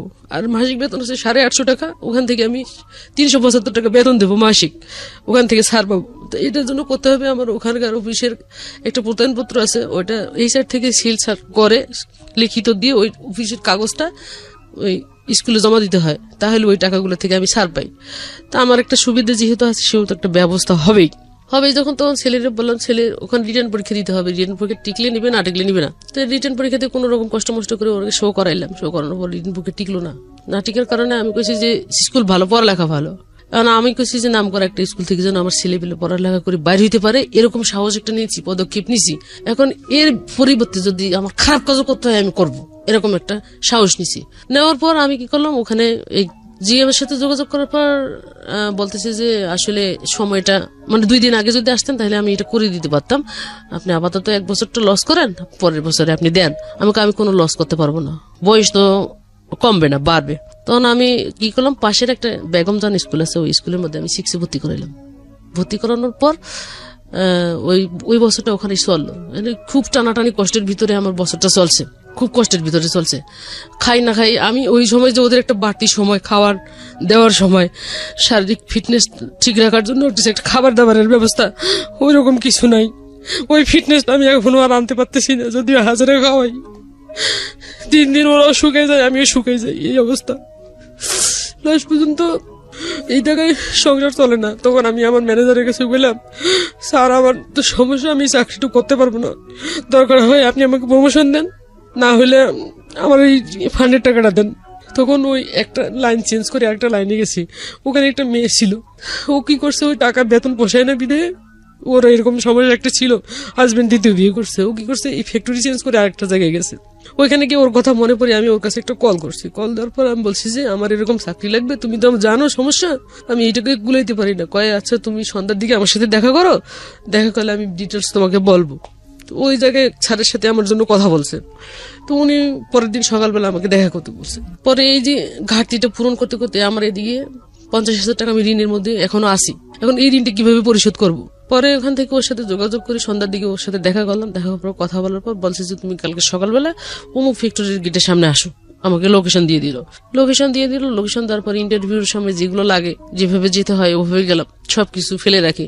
যাওয়ার পরে আমাকে ভিতরে নিল। ভিতরে নেওয়ার পর যে সমস্ত ইন্টারভিউ নেওয়ার কথা সব প্রশ্ন ওগুলো সব ইংরেজিতে থাকে, আমার লেভেল অনুযায়ী যে দরকার। উনি আমাকে প্রশ্নগুলো করলো, প্রশ্ন আমি উত্তর দিলাম। দেওয়ার পর আমাকে মৌখিকভাবে কিছু জিজ্ঞেস করলো, জিজ্ঞেস করার পর বলছে তোমার বেতন দিবা 16,000 টাকা, প্লাস তুমি এখান থেকে ওভার টাইম পাবা। যেখানে আমি 15 এখানে সবকিছু মিলে পাইছি 14-15 টাকা, তাহলে ওখানে যদি আমাকে 16,000 টাকা দেয় আবার ওভার টাইম দিবে, তাহলে আমার 1 ঘন্টার দাম পড়তেছে 120 টাকা। তাহলে এখানে আমি 4 ঘন্টা ওভার টাইম পেলে আমি 20 পার হয়ে যাব, তাহলে আমার এই টাকাটাই সংসারটা ভালো চলবে। চিন্তা ভাবনা করে আমি স্যার আমার যদি 2,000 টাকা বাড়াই দিতে পারেন আমার জন্য খুব ভালো হয়। তো রিকোয়েস্ট করলাম, বলছে যে না আমি আর এর থেকে বাইরে যেতে পারবো না, তোমার এটা ধরাই দিছি, তোমার ভালো লাগলে কালকে আসবা, আর যদি না ভালো লাগে তাহলে আসবা না। এই কথা কয়ে উনি আমাকে পাঠাই দিল। পাঠাই দেওয়ার পর বাসায় এসে চিন্তা করতেছি যে নতুন জায়গায় একটা সেটেল হয় কিন্তু অনেক চাপ। এখন এখানে আমাকে যতজন চিনে ওখানে কিন্তু ততজন আমাকে চিনে না। নতুন করে ওদের সাথে ওদের ভিতরে ঢুকতে গেলে আমার অনেক কষ্ট হবে। পরে আমি কি করলাম, চিন্তা করে যত কষ্ট হোক আমার টাকাটার দরকার। এখানে আসি কি করলাম, আমি এই অফিসে ডিউটি শুরু করলাম। পরের দিন থেকে আমাকে নিয়োগ টিয়োগ দিয়ে সবকিছু করলো। এখন অলরেডি আমি ওখানে চাকরি সারি নাই, তখন ডিউটি শুরু করলাম। আমি ভাবতেছি যে এখানে যদি আমি না টিকতে পারি তাহলে আমি আবার আগের জায়গায় চলে যাব। তখন কি করলাম, মনে মনে চিন্তা করতেছি যেভাবে হোক আমাকে টিকতে হবে। যখন আমি কাজ শুরু করি আমাকে শুধু টর্চারিং করে। ওখানকার ডিরেক্টর আছে, আমাকে মানে উল্টোপাল্টা প্রশ্ন করে, যেটা আমি জানি না সেটা প্রশ্ন করে, কিন্তু আমি উপস্থিত বুদ্ধিটা আমার বেশি, এটা আমি বুঝি যেটা আমি কোন দিক দিয়ে কভার করতে পারবো। ওই উপস্থিত বুদ্ধি দিয়ে আমি ওটাকে ম্যানেজ করে ফেলতাম। তখন ওদের ওই সমস্ত ফ্যাক্টরির ভিতরে নিজস্ব বাইরের কোনো অর্ডার নাই। আমি যে সেক্টরটা আছি সমস্ত মূলত আমি জ্যাকেটের জন্য অনেক ফিট এবং জ্যাকেটের জন্য ভালো কাজ করি, তো জ্যাকেট তৈরি করি। তো জ্যাকেট এটা অন্য একটা কোম্পানি থেকে সাবকন্ট্রাক্ট হিসেবে কাজ করে। তো তখন ওই কাজ করতে করতে আমি ওদের সাথে মানে মিশা শুরু করে দিলাম। এখন আমি বলতেছি যে একজন আছে, একজন তো পাইছি আমার সাথে ছিল আগের ফ্যাক্টরিতে, আরো 2-3 জন আনলে মনে হয় আমি টিকতে পারবো। আস্তে আস্তে কি করলাম, সুপারভাইজার লেভেল যেগুলো সুইং এর জন্য কাজ করে, যারা সেলাই করে, মানে তাদেরকে নেওয়া শুরু করে ওখানে আমি লাইন সেটিং করা শুরু করলাম। সেটিং করতে করতে আমি 5টা লাইন সেটিং করছি। সেটিং করার পর ওখানকার ম্যানেজার, ডাইরেক্টর, জিএম চিনে আছে, ওনারা আমার মানে কাজে খুব খুশি হয়ে গেছে। খুশি হয়ে যাওয়ার পর এখন আমি ওখানে চাকরি করা অবস্থায় চাকরি করতে করতে এখন আমি নিজের মতো করেই চালাইতে পারতেছি, নিতে পারতেছি। কিন্তু আসলে ওই মূলত ওইখানে ফ্লোর হয়েছে একটাতে ওটাই চলে, আর বাকি সমস্ত ফ্লোর যেগুলো আছে একটা বিল্ডিং এর ভিতরে, ওখানে স্কুল ব্যাগ, তারপর যে আর্মিদের তাবু, পোশাক যে কতগুলো বানায় এগুলো, এই সমস্ত জিনিসগুলো, স্লিপিং ব্যাগ যেগুলো শীতের দেশে ওই যে ভিতরে ঘুমায়, এগুলো তৈরি হয়। তা আমি বলতেছি যে আমি একটা কাজে পড়ে থাকবো না, আমার সব কাজ শেখার দরকার আছে। সব কাজ শিখলে আমি কোনো জায়গায় আটকায় থাকতে পারবো না। তো ওদের সাথে আমি কাজের পাশাপাশি এই কাজগুলো শিখে ফেলার পর যখন আমি ওখানে বেতনটা মোটামুটি ভালো পাইলাম, প্রথম মাসে বেতন পাইছি 22,000 টাকা। 22,000 টাকার বেতন দিয়ে আমি ওই ঋণগুলোর মধ্যে আস্তে আস্তে দেওয়া শুরু করলাম। তা আস্তে আস্তে দেওয়া শুরু করতে করতে ঋণগুলো দিতে আমার 1 বছর গেছে। 1 বছরে মোটামুটি ক্লিয়ার হয়ে গেছি। এখন আমি যে পরবর্তীতে আবার ভর্তি করাবো 2টা ছেলে, একটা 6-এ একটা 7-এ। এখন ভর্তি করাইলে আমার 2 জনের ভর্তির বিল আসে 20,000 টাকা, ভর্তির যে খরচটা। এখন আমি প্রত্যয়নপত্র জমা দিলে আমার 3,000 টাকা করে কমে আসে, 7,000 করে 14,000 টাকা লাগে। তো প্রতি জানুয়ারিতে আমার এরকম টাকাটা লাগে। এরকম সাপোর্টটা আমাকে কে দিবে? এখন আমি এর ফাঁকে দিয়ে চাকরি করা অবস্থায় এর সাথে যোগাযোগ করতে চেষ্টা করি, আমার বাড়ির সাথে যোগাযোগ করতে চেষ্টা যখন করি তখন ও আমাকে ধরা দেয় না, তখন আমার বাড়িও আমাকে ধরা দেয় না, মানে আমার মা আমার ভাই ধরা দেয় না। তখন এ কি করছে, এদিক দিয়ে এর সাথে সংসার চালাকালীন অবস্থায় আমার মা আমার ভাইরে ও প্যাকেট করে ফেলছে, মানে ওর পক্ষে করে ফেলার পর তখন আমি আমার মার সাথে একদিন ফোনে কথা বললাম, মা সবার জীবনে তো একটা কোনো কিছুর দরকার হয়, প্রয়োজন হয়, আসলে আমি 2টা ছেলে নিয়ে কিভাবে দিন কাটাতেছি, তোমার কি একটু প্রশ্ন জাগে না মনে যে ও ছেলে 2টা নিয়ে আসলে চলতে পারে না, খাইতে পারো, কয় টাকা বেতন পাই তুমি কখনো চিন্তা করছো? আমি তো জানি তুমি তো চাকরি করতেছো, খাইতেছো, আমার খবর কি নাই, উল্টো কথা ও বলে। তখন আমি বুঝতে পারছি যে এখানে একটা কিছু আছে। তখন ওর পরের দিন আবার কল করি, দেখি ওয়েটিং কল, এর নাম্বারে কল করি, 2 নাম্বারে সেম ওয়েটিং। তখন আমি কি করছি, পাশের বাড়িতে কল দিছি, ছোট একটা বাচ্চা আছে। আমি বলছি তোমার দাদি কোথায়? কয় দাদি তো বাড়িতে আছে। তো দাদি দেও তো। ওরে পাশ থেকে বলতেছে বাড়িতে নাই। এটা যখন আমি বুঝতে পারছি তখন আমি কি করছি, এই ফোনটা কাটে দিয়ে যখন ওর ফোন ফ্রি পেয়েছি আবার ফোন দিছি। ফোন দিয়ে বলতেছি যে তুমি কোথায়? কয় আমি অমুক জায়গায় আছি, তোমার নানার বাড়ির এদিকে আসছি। ফোন দিতে চাইলো, তুমি বললা যে বাড়িতে নাই। কয় না, এই কথা তো আমি বলি নাই, আমি যেটা কানে শুনছি এটাকে আমি অস্বীকার করতে পারি? আমাকে ফলস বানাই দিচ্ছে যে ওরা আমাকে চায় না, ওরা ওকে চায়। বন্ধ করে দিছি যখন, তখন আমি বলছি যাক আমি একলা যদি জীবনে বেঁচে থাকি তাহলে কিছু করব, আর যদি না থাকি তাহলে কিছু করব না। ওখান থেকে আসার পর এখন আমি নিজে চিন্তা করতেছি ওকে এমনি ছেড়ে দেবো না, আমি ছেড়ে দেওয়া যায় না। ওখানে চাকরি করা অবস্থায় আমি এই অফিসে ঢুকলাম। এই অফিসে ঢুকে আগের জায়গায় যে আমি আমার কিছু আনা আছে, ডিজাইনের একটা ব্যবসা আছে, এখানে আসি ডিজাইন দিলাম। ডিজাইন দেওয়ার পর এখান থেকে আমি 55,000 টাকা পাইছি। তার আগে তো আমি মামলার দিকে যাইতে পারিনি টাকার জন্য। টাকাটা হাতে নেওয়ার পর, টাকাটা পাইলাম যখন, পাওয়ার পর আমি কি করলাম, মানে কার কাছে যাব, থানার ভিতরে যখন আমি গেলাম, ওখানে পুলিশের সাথে কথাগুলো শেয়ার করলাম। শেয়ার করার পর উনি বলতেছে যে আপনার এত টাকা লাগবে, মানে যে টাকার অ্যামাউন্ট দিছে ওই টাকা তো আমি জীবনেও সম্ভব না খরচ করা। তখন আমি বলতেছি যে তাহলে আমি এটা কিভাবে করব। হ্যাঁ, আপনার সাথে তো আমি শেয়ার করলাম আমার বিষয়টা, আপনি এত টাকার কথা বললেন, তাহলে আমি এটা আমার পক্ষে খরচ করা সম্ভব না। খরচও করতে পারবেন না, সমাধানও করতে পারবেন না, আমাকে বললো। তখন আমি তারপরে পুলিশের সাথে একটা যোগাযোগ রাখলাম। যোগাযোগ রাখার পর আমি ওখান থেকে এক ডাক্তারের কাছে গেছি, হোমিও ডাক্তারের কাছে, মানে ছোট ছেলেটা একটু অসুস্থ হয়েছে, ওর কাছে গেছি। তো উনি আমার মানে আপসেট দেখে বলছে যে আপনার মানে কোনো সমস্যা আছে, আপনি আমাকে খুলে বলেন।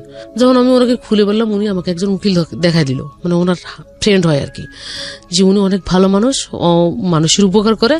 আপনি ওখানে গেলে আপনি ফোন নাম্বার দিতেছি, আপনি আগে কথা বলেন, কথা বলি আপনার সাথে যদি দেখা করতে বলে তাহলে আপনি যাইন, আশা রাখি আপনার টাকা খরচ কম পড়বে। তখন আমি ওখানে ওনার সাথে বসে থেকে কথা বললাম। কথা বলে উনি আমাকে বলতেছে যে আপনি শুক্রবারে আমার বাসায় আসেন। তো ওখান থেকে যাওয়ার পর আমি শুক্রবারে ওনার সাথে বাসায় গেলাম। বাসায় যেয়ে দেখা করলাম, কথা বললাম। কথা বলার পর ওনার সাথে কোর্টে গেলাম। কোর্টে সব ডকুমেন্টস দেওয়ার পরে উনি মামলা রেডি করলো। রেডি করার পর ওনার কাছে আমি 3,000 টাকা দিয়েছি মাত্র। কোর্ট থেকে মামলা করছেন আপনি? হ্যাঁ, কোর্ট থেকে। আচ্ছা, অ্যাডভোকেট নিয়ে আমি কোর্ট থেকে মামলা করলাম। কত সালে করেছেন? করলাম 15 সালের শেষের দিকে। আচ্ছা, কি মামলা ছিল? উনি মামলাটা দিল শিশু নারী নির্যাতন, নারী এবং শিশু নির্যাতন মামলা। আচ্ছা, দেওয়ার পর আবার এই যে বোন বিয়ে করছে, এই ডকুমেন্টস আমি থাকা অবস্থায়, আমার 2টা ছেলে আছে, সবকিছু ডকুমেন্টস নিয়ে সব কথাই ওখানে উল্লেখ করা হয়েছে। হওয়ার পর উনি মামলা দিচ্ছে। মামলা দেওয়ার পর মামলার 15 দিন যেদিন হয়েছে, আমি বলতেছি যে ওরে ইমিডিয়েটলি ধরা দরকার, এটা কি করতে হইব। তখন উনি ওই শুধু 3,000 টাকার উপরে আমার যে কাজগুলো করছে, এবং উনি 15 দিনের মধ্যে ওরে অ্যারেস্ট করাইছে। আচ্ছা, এখানে আমার একটা প্রশ্ন আছে। আপনি যেটা বলছেন যে যেই পার্টিকুলার কোন পুলিশের কাছে আপনি গেছেন, সে আপনাকে সাহায্য করেনি, কিন্তু আমাদের যেটা একটা নিয়ম আছে, আপনি কি জানেন যে একটা হেল্পলাইন আছে 999-999, এটা কি জানেন? পুলিশের হেল্পলাইন, যে এই নাম্বারে ফোন করে যদি কোনো বিপদ বা কোনো ধরনের পুলিশের সাহায্যের দরকার হয়, পুলিশ এই নাম্বারে ফোন করলে এটা সাহায্য করে। এটা কি আপনি জানেন? না, আমি আজকে পর্যন্ত জানতেন না। আচ্ছা, এছাড়া কোনো এসআই যদি কোনোভাবেই আপনার কাছ থেকে কোনো ধরনের হ্যারাসমেন্ট করে, তাহলে তার যে বস আছে তার কাছে যাওয়া যায়। সেই বস যদি হ্যারাসমেন্ট করে, তাহলে তার যে বস আছে তার কাছে যাওয়া যায়। এই রকম করতে করতে আইজি পর্যন্ত যাওয়া যায়। এটা জানতেন? হ্যাঁ, এটা জানতাম, কিন্তু আমি জানি না যে ওই অপেক্ষা করতে হয়, অপেক্ষায় বসে থাকতে থাকতে আসতেছে নাই এরকম। এখানে আমি শুধু একটা লাইন যোগ করতে চাই যে সিস্টেমের মধ্যে কোনো না কোনো প্রবলেম থাকাটা মানে হচ্ছে পুরো সিস্টেমটাই করাপ্ট, এটা না। হ্যাঁ, সেবাটা আমাদের পাওয়া অধিকার, সেবাটা পাওয়া আমাদের অধিকার, সেবাটা পাই না। কিন্তু এই যে ইনফরমেশনটা, এটা যদি আপনার জানা থাকতো, তাহলে হয়তো এই হ্যারাসমেন্ট আপনি পড়তেন না। আপনি যদি 999 ফোন করে ওই পুলিশের এগেনিস্টে যদি আপনি অভিযোগ করতেন, হ্যাঁ, বা পুলিশের এগেনিস্টে কিভাবে অভিযোগ করা যায় সেই জায়গাগুলো যদি আপনার জানা থাকতো, আপনি যদি তাকে বলতেন যে আমি একজন মানবাধিকার কর্মী হিসেবে কাজ করেছি, আমি এটা করেছি, ওটা করেছি। নারী এবং শিশু নির্যাতন মামলা কিন্তু শুধু থানায় গিয়ে যে করতে হবে তা কিন্তু না, কোর্টেও করা যায়। আপনি কোর্টেই করেছেন। এছাড়াও মানবাধিকার সংস্থাতে গিয়ে আপনি যদি কমপ্লেনটা লিপিবদ্ধ করতেন, তারাই আপনার হয়ে স্টেপ নিত। সুতরাং বিষয়টা এত সহজেই পুলিশ আপনাকে এভাবে এই জিনিসগুলো অফার করতে পারতো না। তো এগুলো যে না জানাটা, এটাও কিন্তু আমাদের নিজেদের একটা সমস্যা।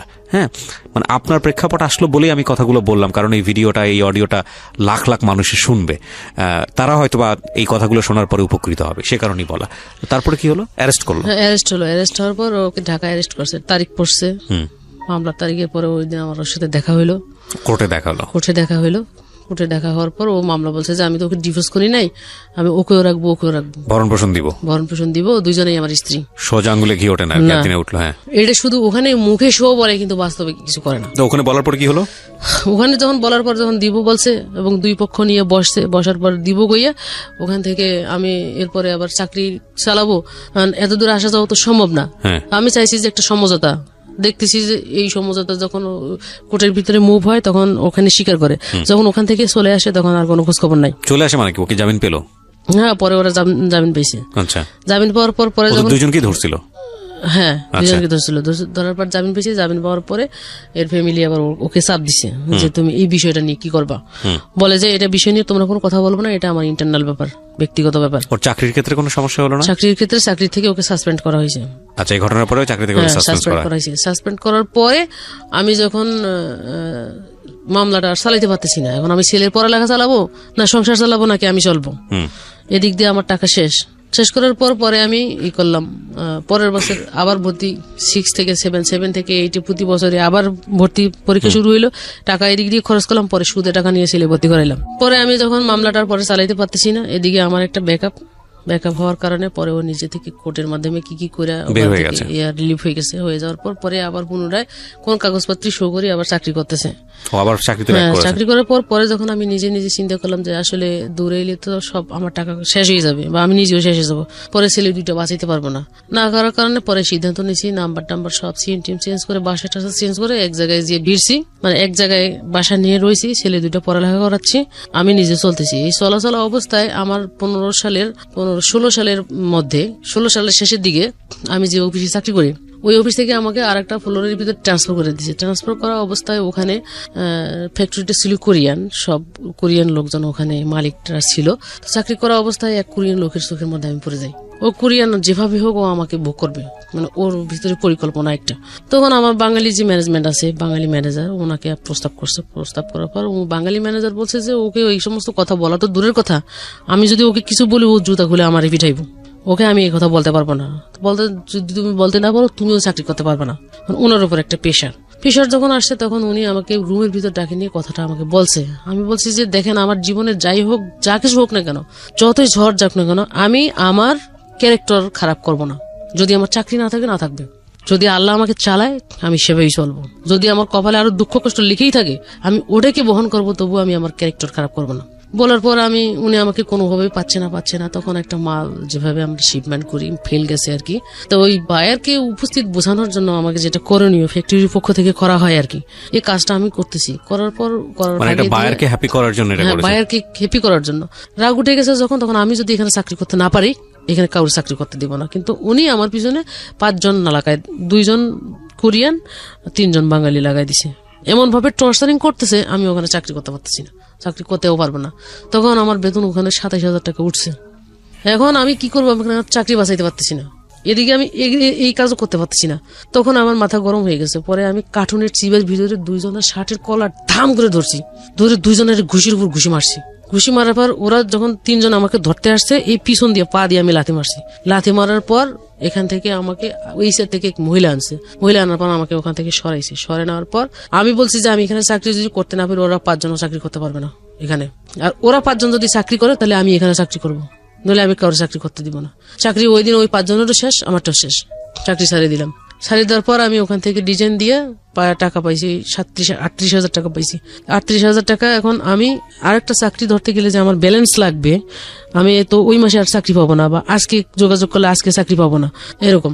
তখন আমি কি করলাম, ওখান থেকে বের হয়ে আসি, বিভিন্ন জায়গায় বিভিন্ন নেটওয়ার্কে আমি কল করা শুরু করে দিলাম, ফোন করা শুরু করে দিলাম। তখন আমাকে লোকেশন দিচ্ছে, অমুক ফ্যাক্টরিতে আসে, এখানে লোক নেবে, ওখানে লোক নেবে, এরকম কথা বলতেছে। কথা বলার পর আমি যাচ্ছি ফ্যাক্টরিতে, যাচ্ছি, ইন্টারভিউতে শো করতেছি, ইন্টারভিউ দিচ্ছি। ইন্টারভিউ দেওয়ার পর আমাকে জয়নিং ডেট দিচ্ছে, 2 তারিখে তুমি জয়েন করবা।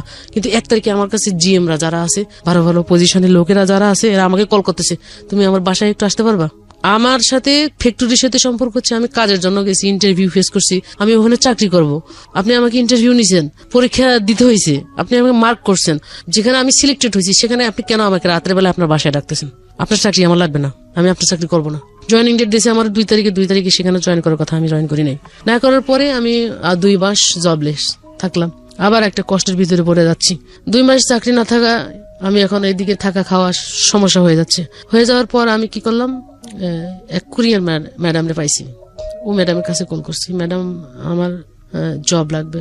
কয় কামিং ওইরকম পরিবেশ পরিস্থিতি নাই, আমি একটা ভালো কাপড় পরবো, আমার পদ পজিশন অনুযায়ী যে আমার 1 মাস থাকা দরকার, স্মার্ট থাকা দরকার, ওইটা আমার কাছে নাই।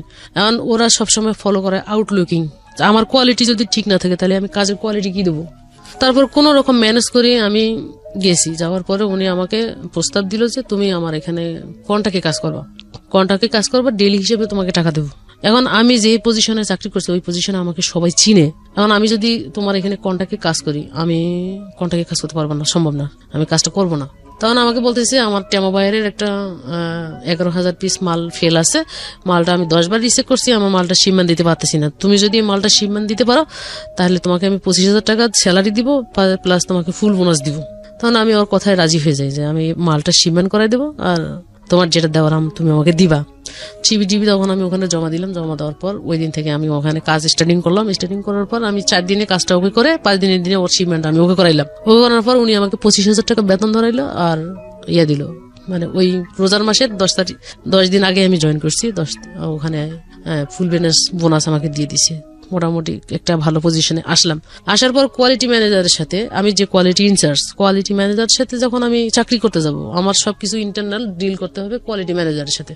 আমার সমস্যাগুলো কোয়ালিটি ম্যানেজার ডিল করবে বায়ের কাছে, কারণ আমার ফ্লোরে একটা জিনিস তৈরি করতে গেলে নানান ধরনের সমস্যার সৃষ্টি হয়, যেটা আমি জানি। সেটা আমার কাকে জানাইতে হবে? ম্যানেজারকে জানাইতে হবে। ম্যানেজার যদি আমাকে সাপোর্ট না করে সেখানে কিন্তু আমি কাজ করতে পারবো না। এখন ম্যাডামের কথা হচ্ছে যে আমি সকাল 7টা থেকে ঢুকবো, রাত্রে 9টায় বের হবো, এবং ওই ম্যানেজার কি করে সবকিছু ইনফরমেশন ওকে দিতে হবে, ম্যাডামকে দিতে হবে। ম্যাডাম আমাকে বলতেছে, এবং কোনো শুক্রবার বন্ধ নেই, প্রতি শুক্রবারই ডিউটি করতে হবে, সকাল 7টা থেকে রাত্রে 9টা।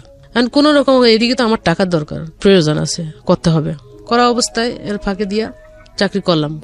করতে করতে থাকতে থাকতে আমি এদিক দিয়ে অসুস্থ হয়ে গেলাম। আপনার বাচ্চা এখন, বড় বাচ্চাটা কোন ক্লাসে পড়ছে? বড় বাচ্চা এসএসসি পরীক্ষা দিব এবার, আর ছোটটা টেস্ট পরীক্ষা শেষ হয়ে গেছে, ছোটটা জিএসসি শেষ করছে। এবং আপনাদের ফর্মালি যে ডিভোর্স হওয়াটা সেটা এখনো হয় নাই? না। এবং আমি যতদূর জানি যে আপনাদের মধ্যে কোনো যোগাযোগ নেই। ওরা কি করে না করে আপনি যোগাযোগ রাখেন না, ওই পক্ষ থেকে কোনো যোগাযোগ রাখে না। আপনার 2 বাচ্চা তার বাবাকে মিস করে না? মনে করলেও ও আমাকে ওর কথা মনে করতে দেয় না।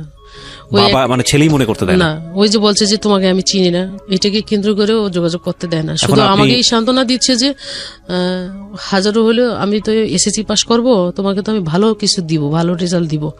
তো এটার উপরে আমার ভালো কিছু রেজাল্টের উপর কিন্তু একটা আমার ভালো কলেজ অপেক্ষা করতেছে। যেহেতু ভালো কলেজে আমি যাব, তো আপাতত এখন 3 থেকে 4টা টিউশনই ধরে ফেলছে, মানে যাতে করে পড়াশোনা আপনার পাশাপাশি কিছু ইনকাম করে একটা কলেজের ব্যবস্থা করতে পারে। যে আমি 3-4টে টিউশনি ধরে ফেলছি, আমার টিউশনির বেতন প্রায় 3 থেকে 4,000 টাকা হবে, আমি আমারটা চালাই নিতে পারবো। তুমি শুধু কষ্ট করে ছোটটাকে একটু ধাক্কায় তুলে ফেলাও। কারণ আমি যে কষ্ট করে চাকরিটা করতে যাব, আমার শারীরিক ভাবে আমি অন্য একটা সমস্যায় আছি। আচ্ছা, এখানে আরেকটা কথা বলি, সেটা হলো যে আপনি ডিভোর্স দেন না কেন আপনার হাজবেন্ডকে এত কিছুর পরেও? ডিভোর্স করি নাই যে আমার ছেলেপেলেরা বড় হচ্ছে, যদি কখনো কোনো সময় পিতৃ পরিচয়ের জন্য কেউ কিছু বলে, এটা তো বলতে পারবো যে আমার হাজবেন্ড আছে, বা আমি ব্যতিক্রম চিন্তা ভাবনা কখনো করি নাই। যদি আমি কখনো করতে যাইতাম ব্যতিক্রম চিন্তা ভাবনা যে আমি আর একটা বিয়ে করবো, তাহলে আপনি করতেনই, তাহলে এটা করতাম। যে বিয়ে করার চিন্তা ভাবনা কেন করি নাই, যে যাকে এত ভালোবেসে এক কাপড়ে যার কাছ থেকে পালাই চলে আসি, মানে নিজের ওর উপর ভরসা করে চ্যালেঞ্জ করে সংসার জীবনে ঝুঁকি নিছি, সেই আমাকে সেরে চলে গেছে। আমি আরেকজনের কাছে যাব, সে যে আমাকে সেরে চলে যাবে না তার গ্যারান্টি আমি দিতে পারবো? আপনার লাইফের এখন পরিকল্পনা কি, এম কি, ভবিষ্যৎ পরিকল্পনা কি? ভবিষ্যৎ পরিকল্পনা হয়তো মানে একবার যদি এগোতে চাই যে আমি বিয়ে শাদী করবো, কিন্তু 2বার আমি পিছিয়ে আসি। এই জায়গাটা নয় বাদই দিলাম, এছাড়া থাকে না মানুষ, বেঁচে থাকি কেন আমরা? আপনার যদি বলি যে সুখের জায়গা কোনটা, মানে আস্থার জায়গাটা কোনটা, যে এই ভবিষ্যৎটা চিন্তা করে আপনি এখনো শক্তি পান, সেই জায়গাটা কোনটা? ভবিষ্যৎটা চিন্তা করি যে আমার শুধু ছেলে 2টোর উপর ভবিষ্যৎ চিন্তা করি, আর কিছু না, আর কোনো কিছু চিন্তা করার মতো কিছু নেই। নিজের পরিবারের, আমি এ পর্যন্ত যতজনের, আমার মা বাবা ভাই বোন স্বামী বন্ধু বান্ধব সব থেকে শুরু করে আমি কখনো কারো কোনো ক্ষতি করি নাই, বরং নিজের টাকা পয়সা শ্রম সবকিছু দিয়ে উপকার করছি। কিন্তু যখন আমি বিপদে পড়ছি, তাদের কাছে কল করছি, সবাই আমার থেকে সরে চলে গেছে। এটাই আমার থেকে জীবনে বড় দুঃখ এবং বড় কষ্ট। তো মনে হয় না যে সবচেয়ে কাছের মানুষ মা, সে থাকলো না, আপনি যদি বলেন ভাই, সেও নাই, তো রক্তের সম্পর্কের মানুষগুলোই তো আপনার কাছে থাকেনি, অত সেই ফ্যামিলিকে আপনি টেনে তোলার জন্য আপনি কি করেন নাই? সবই করছেন। সব করছি। তাহলে আপনার সন্তানরাও যদি বড় হয়ে আপনাকে কষ্টটা দেয়, তখন কি করবেন? এই যে কষ্ট ছাড়া তো এর থেকে আর বেশি কিছু নাই। এখন আমি কার উপর ডিপেন্ডেন্ট করে আর একটা জীবনের সাথে জড়াবো যে সে আমাকে ভালোবাসবে বা ভালোবাসা দিবে? আমি সত্যি বলতে আমি প্রকৃত ভালোবাসা আমি কারো থেকে পাই নাই। আমার ভিতর কাঁদে যে আমি একটা ভালো মানুষ পাবো বা কাউকে ভালোবাসবো, কেউ আমাকে আমার মতো করে ভালোবাসবে, এটার জন্য আমি খুব মিস করি। এখানে আজকের এই গল্পটা না, মানে 2 দিক থেকে খুব গুরুত্বপূর্ণ। একটা হচ্ছে যে একটা মেয়ে, আমাদের সমাজের একটা নারী কতটা ফাইট করে দেখেন, কন্যা থাকা অবস্থায়, জায়া থাকা অবস্থায় এবং জননী থাকা অবস্থায়। এই ভদ্রমহিলা রাইট নাও 36 ইয়ার্স, যদি ভুল না বলে থাকি, 36 বছরই তো বলেছিলেন প্রথম দিকে। 36 বছর বয়সে তার জীবনে পাওয়া বলতে কিছুই নাই এই দুইটা সন্তান ছাড়া। এবং এই দুটো সন্তানের, আমি যে বললাম না দুটো অ্যাঙ্গেলের গল্প আজকে, সেটা হচ্ছে যে আপনি নারীদেরকে কেন বেশি করে সম্মান করবেন সেটা জানা দরকার। এই মহিলাটা কিচ্ছু চায় না, কষ্ট করে শুধু রুটি রুজি দিয়ে তার দুটো সন্তানকে মানুষ করবে, সেখানেও কত প্রতিবন্ধকতা, এবং এই জন্য এদেরকে বেশি বেশি সম্মান করা উচিত। আর আরেকটা জায়গা, যে জায়গাটা হচ্ছে হলো এনার দুই সন্তান। এই দুই সন্তানকে আজকের এই গল্পটা, আমি জানি না আপনার সন্তানকে আপনি কখনো এগুলো বিস্তারিত বলেছেন, কখনো কাছে বসিয়ে বলা হয়েছে, সেই সুযোগটা পেয়েছেন? না, কখনো বলি নাই। আমি শুধু বলছি যে তোমরা আমার কখনো কোনো বিষয়ে চিন্তা ভাবনা করবে না, তোমাদের পড়ালেখা তোমরা চালাই যাও, টাকা আমি যেভাবে আমার ভিক্ষা করা লাগলে করব, কাজ করতে হলে ডেইলি কাজ করা লাগলে কাজ করব, কাজ করে তোমাদের টাকা পয়সা রুজি করে আমি তোমাদের পড়ালেখা চালাবো। এই গল্পটা তোমাদের দুইজনের জন্য, বিশেষ করে তোমরা যে দুই ভাই আছো, তোমরা একটু মনোযোগ দিয়ে শুনো, কারণ with the name of almighty Allah, মানে আল্লাহ তো কাউকে ফেলে দেন না, সেই অর্থে বলছি আর কি, যে আল্লাহর পরে তোমরা হচ্ছে দুইজন, যে দুইজনই হচ্ছে ওনার শেষ আশ্রয়স্থল। ওনার জীবনে যদি কোনো কারো কাছ থেকে যদি প্রত্যাশার কোনো কিছু বাকি থাকে, যে আমার এই দুটো সন্তানের কাছ থেকে অন্তত আমি আমৃত্যু ভালো ব্যবহার এক্সপেক্ট করি। সো এই গল্পটা আমার মনে হয় সাধারণ মানুষের যতটুকু শোনা প্রয়োজন, তার চেয়ে বেশি শোনা তোমাদের দুইজনের বেশি প্রয়োজন, যাতে করে তোমরা তোমার মার প্রতি মানে যথেষ্ট সম্মানের ব্যবহারটুকু করতে পারো। আমি অন্তর থেকে ধন্যবাদ জানাই, স্যালুট জানাই যে আপনি চট্টগ্রাম থেকে কষ্ট করে আজকে এখানে এসেছেন ঢাকার স্টুডিওতে। আপনি লাখ লাখ মানুষকে নিজের গল্পটা বললেন, এবং অনেক মানুষই আপনার এই গল্প দেখে কাঁদবে, অনেক মানুষই আপনার এই